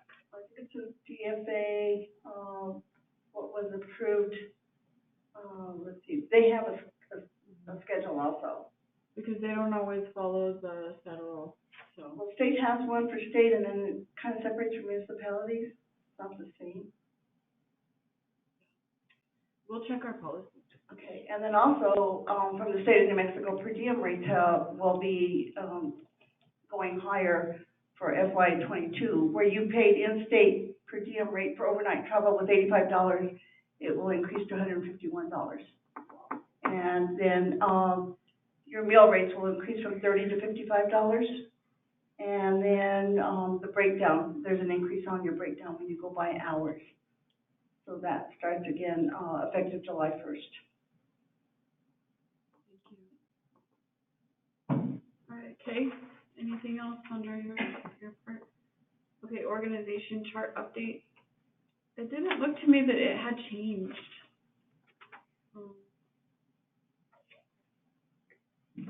Madam Mayor? Yes. You skipped item 8 for the town manager. No, I checked with her and she said she didn't have anything. I'm sorry, I misunderstood. Oh. I do have the, item, 9B. It is the, I had listed purchases over $3,000 for the month of, March, April, and May. Okay, we'll look at that one when we get to that part. Thank you. Okay. And I may have moved it because it had to be discussion and action. I think that might be what happened there. So organizational chart update. I didn't notice, Stephanie, that it had changed. Anything had changed on here? So No, what I did was bring it forward so that you can add the finance manager in the appropriate, section. And then we would add that. Okay, if we needed to.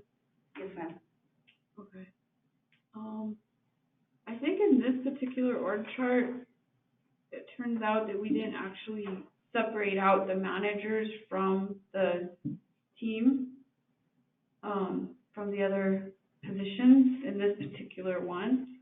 And I don't think we have a more detailed org chart yet. But so, for example, finance and administrative department, that would just include the finance manager, just like the roads department manager, you know, all of them really. The parks and rec manager. So I was looking at the statutes the other day, and the finance manager, well, and a leader from each of these departments does have to report to the town manager. That means that the finance manager does properly need to be in this box, you know, in the box that's already there. I mean, we don't have to write it because these are just the departments, right? We don't specifically say P&Z with manager and then team, like for every single one. So I think it's okay the way it is if the commission is all right with that. Madam Mayor? Yes. Can I address one issue? I don't see a proper place on here for the Planning and Zoning Commission. The Planning and Zoning Commission is not an advisory board. It is by statute, by state statute and by ordinance, a decision-making commission. Mm-hmm. And I think it should be identified as such. I agree. And since the appeal goes to the town commission, would you put them under the town commission? Oh, everything's under the town commission, but it is a decision-making body, but I think it should be, you could put it as, just another branch off under the commission. It's not under planning and zoning necessarily. I mean, I don't know which is the best place to put it, but it is created by state statute. and it is a decision-making body, so it has kind of a unique function. It can go under other, You know what? go under the other box. The other box, yeah, it could. Yeah, that could go, well, That actually might, that would work. Yeah. And then the advisory boards technically go under the town commission because, we appoint them. So that should be under the town commission, not adjacent to. Right. Got one other question here regarding that while we're on the subject. I know the police chief supervises animal control, but the employees are actually the ability to hire and fire the rest of the town manager, don't they? All administrative personnel by statute. So that really should have a connecting link over the town manager as well as under the chief, because he's actually doing the day-to-day supervision, right? Mm-hmm. So we could have another line going from animal control to town manager. Yeah, yeah. Yeah. Yeah, I agree. Okay, so you guys, will make I'll make a motion then to, move advisory boards under town commission, replace other with P&Z commission, and add a line from animal control over and up to town manager. I'll second. Madam Mayor, Yes. the police officers would fall the same as animal control officers, so we had 2 lines, Yeah, we might have to add another box. because police officers would be hired by the town manager as well.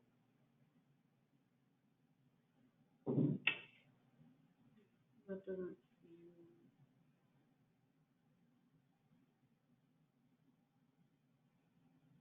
I guess we'd have to look at do we have any, anything in the ordinance or the SOPs or anything about hiring?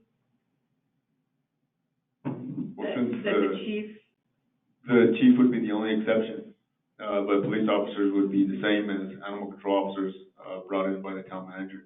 right, but I mean, I understand that the chief is an appointment, but is there anything that says that you hire?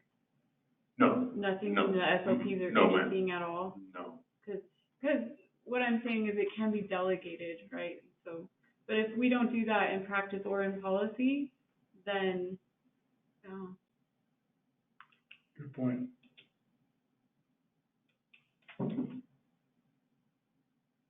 So we could add a box. Would you accept a friendly amendment to add a box for, what would you say, the police officers? I would just say animal control and police officers Put it in the same box and then Connect it with that line. connect it under the town manager, but leave it You can there. throw the police chief in his own box out alone somewhere. We already did that. No, you don't get out of responsibility that easy. Just kidding. So I seconded that. I'll accept the friendly amendment. Okay, all those in favor? Aye. Any opposed? List of procurements awarded. We have that in the packet, and this one Manager Davis was referring to for, March, April, May. Do you have any questions? I think I do have a question. I do as well. I'll let you go first, Jerry. So I discovered that, well, I'll just say this. The impression I had on when we voted to accept the Steady Networks contract, that it was going to be about $1,700 a month. I'd like to know if the other commissioners, how many, if any, had that understanding. I was actually going to bring up that exact same point. Mr. Commissioner Brennan, was that your, and Mayor, and Phil? Commissioner Brennan? I don't recall at this point. Okay. So it turns out that that contract is probably 6 times that amount. Pretty close. And I met with Steady Networks to try to understand why is it different than we all understood. So I think at some point we're going to have to review this, because we were sold on one price and then we have, something else going on there. What did they tell you? Well, they told me a lot of things, but it wasn't them that represented that. The presentation we had, I think, was the one Jesus put on. And that we all came away with the same understanding is interesting. So somehow we all got that same impression, and either, so it wasn't Steady Networks that did that. I was just digging into what is it that they're providing, and why is it that we need this? If we have our own IT department, why do we need all this? So, that's something we ought to bring up at some point for review. I just remember being a little envious because my personal business uses Steady Networks, and it was like $1,000 more for my business. $1,000 more. I thought I was paying $1,000 more as a business than what the town was. What do you pay? About $2,500. I see.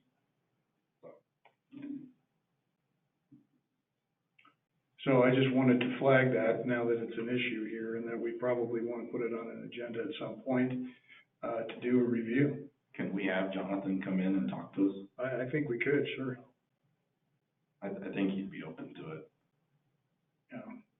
If not in person, he'd probably do it from Zoom or go to meetings. Yeah. That way we can hear exactly what it is that they'll be doing for us. Mm-hmm. For this price. Yeah. And we need to decide if we need all of that, given the cost benefit analysis. I mean, is it worth that? And what are they adding? What are they offering? Well, and that's what we need to know. Yeah. And if there's things that we don't necessarily need, we can do it, and we should be doing in-house. We can alter that contract and change it over to something more suitable to what we actually want. Yeah. Can we look at I can forward the presentation? Because, that would be great. Let's take a look at the PowerPoint, and then you guys can let the town manager know what it is that how you'd like to proceed. Okay. Individually to her. That would be good. Okay, anything else on the procurement? I thought we had more than this, but, majority of the purchases were less than $3,000.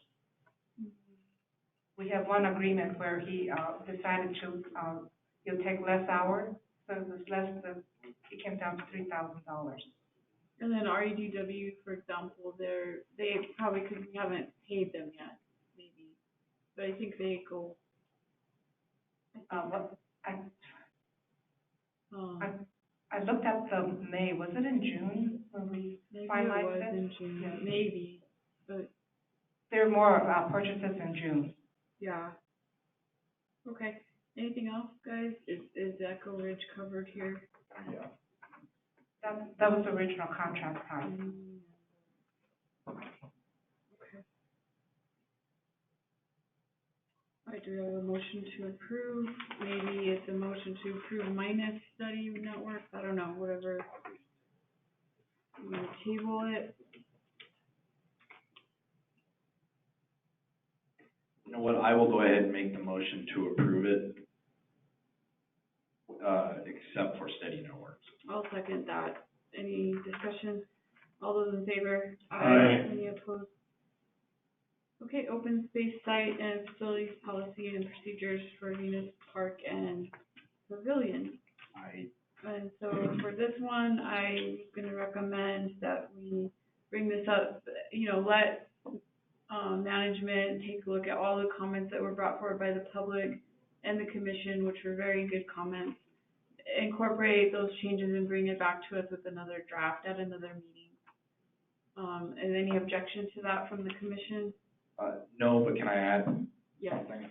I think this needs to be updated with a lot of what was said, but I think we should have another document with this for like special events and, similar to what we have for the community center. Have another agreement in place for special events, and have some of the things that are detailed, like alcoholic beverages. I've seen cars drive on Venus Park. You know, we did it at the Veteran Memorial Day parade. They drove the cars onto the field. So I think there needs to be some another document detailing out some of those special events. I'm just wondering if, you know, we can use these provisions in general and then have a permit that can exempt or do an exception for some of these items for a special event that gets permitted. I guess I'm not sure. Yeah, no, I'd be okay with that. And just so you'll know, our book is full. We're getting a lot of phone calls for either the pavilion or the field. And they are running, some are weddings, all kinds of events are coming up. So, but I can't tell you that I've got any nonprofit so far. They've all been the general public, I would say. I guess that's how I would state that, where, you know, they're renting it for an event, for a personal event, birthday, wedding.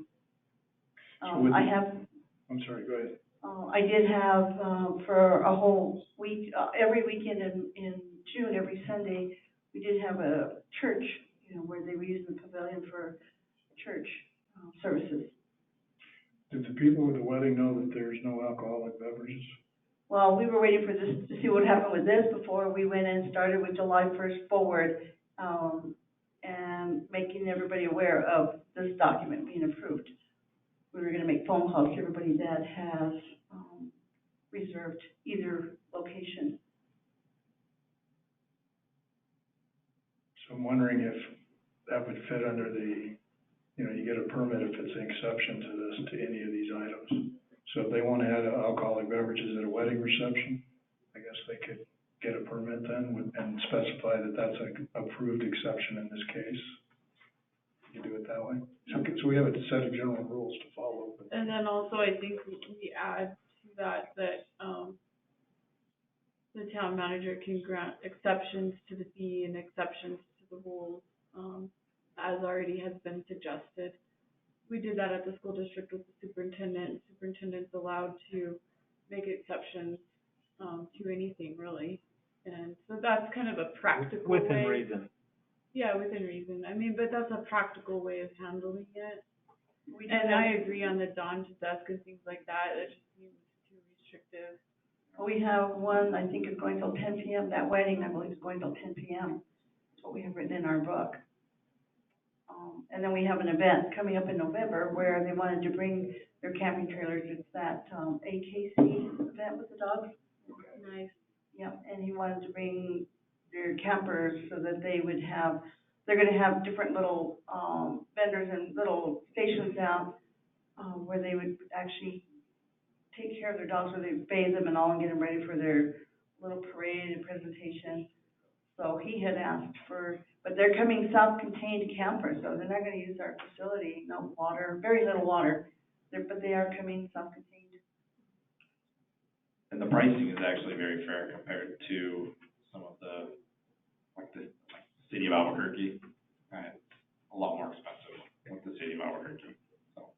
And actually, Mr. Hill, Ralph Hill just gave me an application from Moriarty, from the city of Moriarty, and it does outline, looking at the different fees for different events. I could forward this to you so you can see everything that's on here. Okay. And then there are rules and regs. Okay. Why don't you forward us that, and then when you redraft it, forward us that, and then we can give feedback to them individually, and then bring it back at a future meeting. Okay? Next, Whoa. Commissioner Nida? Madam Chair, if they were to forward this document over to us and then we reply back with, that's a rolling form. No, I think. Commissioner, I just want to forward it to you. If you had any comments, you'd come individually to our town manager or myself. Or I have it on the agenda, and then you could discuss it. I just want you to see what's out there and what's available. Okay, just as long as that was clarified. Yes, sir. Okay, and then the other question that I have is, under the alcohol beverages, is that beer and wine, or is that alcohol? Alcohol, period. So it would have to be somebody that can transfer the license. Okay, got it. One question? Just a comment real quick, Commissioner, and I did say to them, to the commission, to get back to them individually. So that's not a rolling quorum, just so that you know that they can do that, individually to them. Yeah. Commissioner Powers? So my question, I just want to clarify that the redrafting will include the provision that anyone who wants an exemption for any of these, for a one-time use that can happen by a permit, can be granted through a permit. Yes, I will draft, we will work on a permit If you need process some for help a with that special event. language, I'd be glad to chime in. You're talking about an alcohol permit? I thought that's what you meant the first time. Well, I'm talking about an exemption to any of these things, like if they want an event where they're gonna bring their campers and camp overnight for a special event, that they can get an exemption from the provision that prevents that through a permit. But it has to specify that. So in general, the public can't just camp out on the soccer fields. But if there's a one-time event, they get a permit and it can exempt, through that permit process, any of these prohibitions. Could be alcohol for a special event, like we do brews on Bachelor, or camping overnight, or those kind of things. Do we can we just let the town manager, make those exceptions on the special event form? Or do you want it to be like an actual permit they have to pay for and carry around and stuff? Well, I think they can do it on the form, but I think it needs to say it in this document that it can be, any of these items that are prohibited can be exempted, but it requires the approval of the town manager. Whether it's a formal permit or the usage agreement, it specifies it, for me. Okay. Yeah, I think the usage agreement would be good. Okay. Otherwise, we might end up like charging. Yeah. For. On this particular one, do you want us to, just specify that it's for the soccer field, Venus Park / Pavilion, leave the open space and come up with something with section 34 and, okay. And that's because of the federal requirements that we're under right now. Yeah. So. Okay. Madam Mayor? Yes, Commissioner Brennan. I'm just looking at this and we're talking about exceptions and everything like that. Why can't we just simply say the following are only permitted as permitted by the town of Edgewood, X, Y, and Z, and then list the things that are definitely not permitted, such as discharging of a firearm,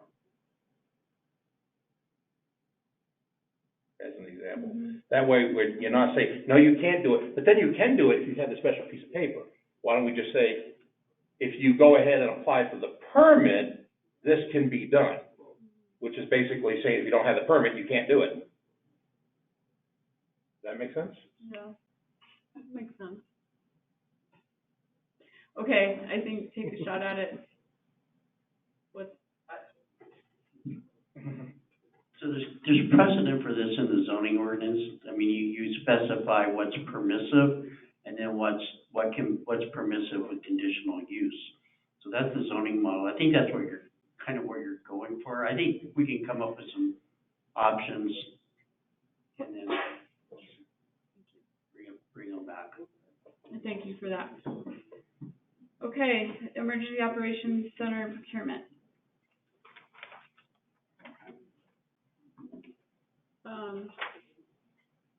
So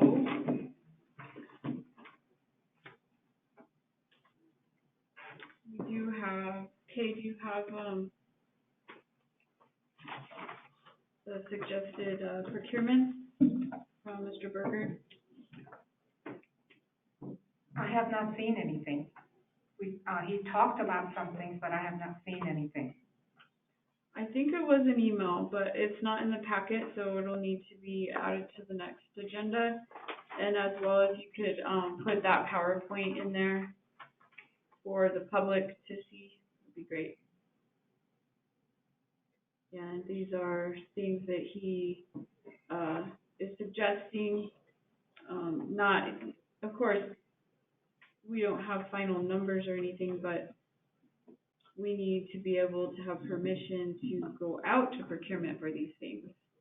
So maybe we can have a motion for that in accordance with our procurement ordinance.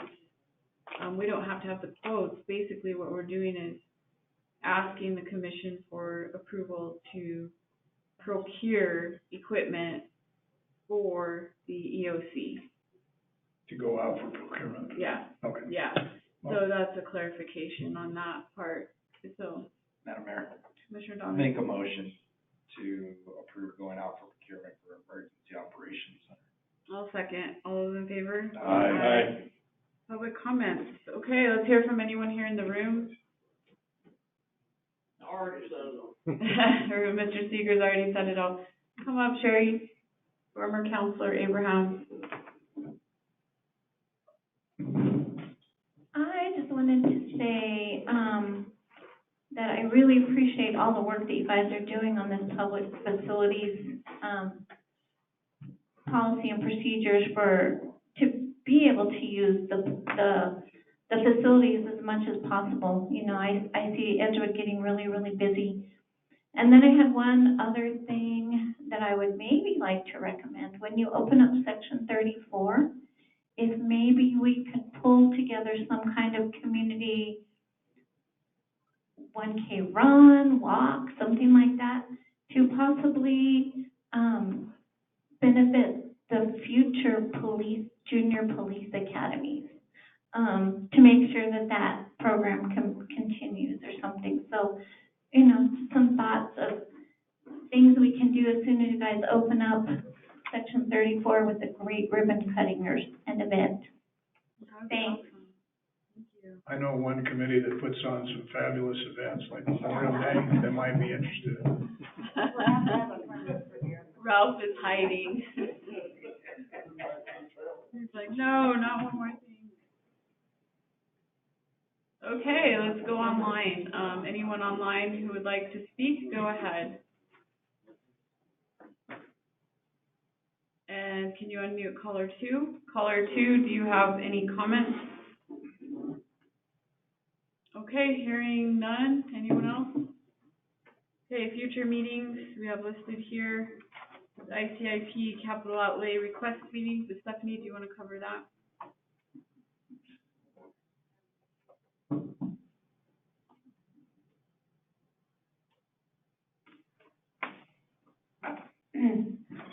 The ICIP this year is due August 18th.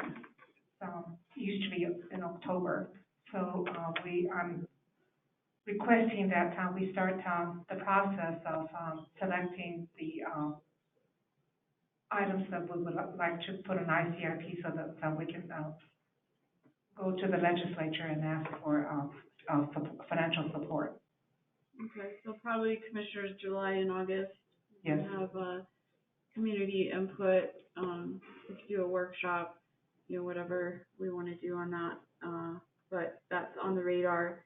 And I think that this should actually say special commission meeting for June 28th, I believe, because I don't think that's a regularly scheduled one. But anyway, that'll be a special meeting. If we're doing it weekly though, isn't the parameter set that it should be considered a regular meeting? No. Because in our operating resolution, we have the first and third? So whatever's in our operating meeting as a regular, then those are the regular meetings. If we want to bring back our operating resolution and add, I mean, I don't think that's necessary. But if you add meetings, they're called special. Okay. Yeah. So. I'm just curious. Yeah, that's the way it goes. So we have that, and we do need to get through in the special meetings ordinances and resolutions. So can the commission give me guidance? I've asked for guidance on your priorities as to what you would like to tackle first and in what order. Our clerk provided you a book of all of them, and so we need to get some on this next agenda to start going through. We need a call for public hearings, And calling for public hearings, it's essentially like a month out before we can even meet in a public hearing because of the way that the postings are with the newspaper. By the time we call for the public hearing, there's not the 14 days to the next meeting because the paper takes so long to post it. So even if we called for a public hearing on something, you know, let's say, you know, next Tuesday, it's going to be a month away before we can even hear that. So that's why we need to really get organized about what we're going to be doing when. Any preferences, or do you guys just want me to pick? I would recommend that we go through anything that is the old council mayor form and start with the ones that, you know, kind of go against commission manager statutes. I'm not sure what those are. What comes to mind is some of the appointment processes where we're appointing people and the nominations are, you know, specific to the mayor or, you know, stuff like that. That doesn't include town manager. And any that would contravene the commission manager form of government style. I'm not sure what those would be, but you know what I'm saying? Yeah, everything is set up under the old council mayor form. Yeah, we could definitely just choose some and then edit the wording. Yeah. On the appointments, though, we've been careful to look at the statutes on that and follow our resolutions. And so the town manager does not appoint. So I don't think we've messed anything up so far. No, I'm not suggesting that. I know we've been careful about doing that. We've been. I just want to make sure that the ordinances are updated to reflect, you know, the reality of the commission manager government. Yeah. Okay, well, I'll take a look if there's nothing else. Okay, future events, the outreach for veterans, not a town-sponsored event, but definitely worthy of attending. And the community cleanup dumpsters, I know everyone's online kind of looking forward to that, and they utilize that pretty well. The bars, that's something I'm really worried about. Michael scheduled yet? Can you? I haven't heard back. Okay, can you call DFA as many times as it takes? And maybe I can call Michael tomorrow. I mean, I don't know what else to do on that, but is there anything that you need? I mean, we've got to get the bars done is the bottom line, and we don't want an audit finding. So I don't know if the research has been done already on the grants and the capital projects. Okay. There are some, but there are a couple of items we need to put into the agenda, into the budget that we excluded, that we've already got POs out for. So we need to have a budget adjustment for those. You mean for fiscal year 21? Or for 22? Because we're not going to pay for them 22. We're not going to pay for them until 22. Okay. So for fiscal year 22, you guys will be editing the interim budget that was submitted and bringing forward the final to the commission for approval. But for fiscal year 21, you need to do the bars to where the budget to actuals for fiscal year 21 are okay, that we didn't overspend any single fund. And if we overspend in a fund, then obviously it's an audit finding. So all the bars have to be completely accurate.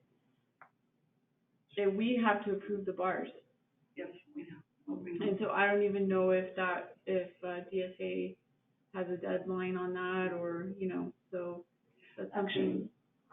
I can review the schedule again. They did send that schedule out for the requirements for the interim budget deadline, and then the budget and what resolutions are necessary to submit with the final budget, as well as some of your bars that are on there. Okay. And so we got to cover both fiscal year 21 and 22. Yes. So, and then did you guys, while I'm thinking of it, did you guys submit the audit resolution that we approved the audit or accepted the audit to DFA? That goes to DFA. Yes, we did. Okay. Just double checking on that. Okay. What else, guys? Closed session. Your motion.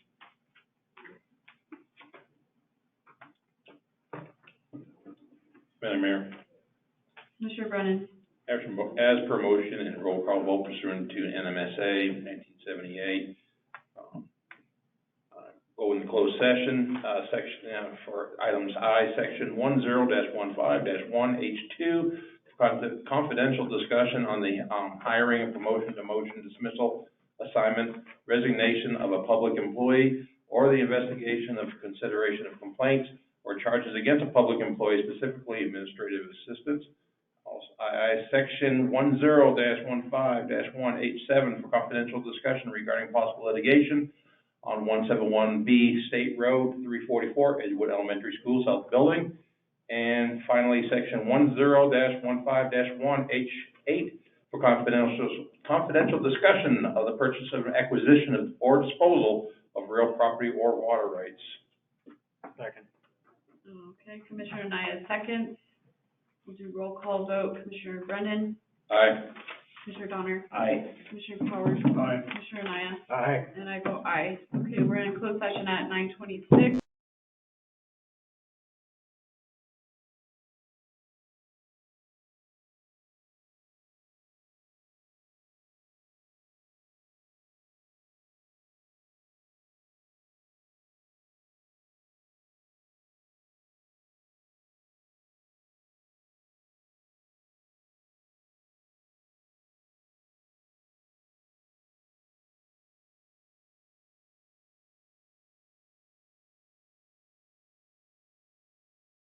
This conference will now be recorded.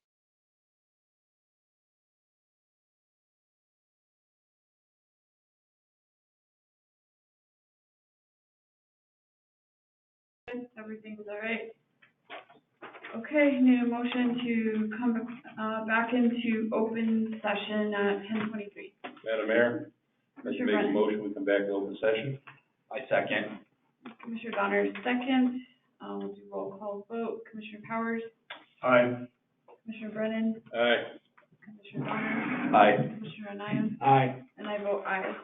Okay, we are back into open session, and I affirm that only the items on the agenda were discussed. I have no conflicts of interest, and no decisions were made. I so affirm. I so affirm.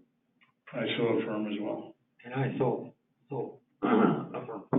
Okay, all right, thank you, everyone. We are now adjourned at 10:24. Good night. Night.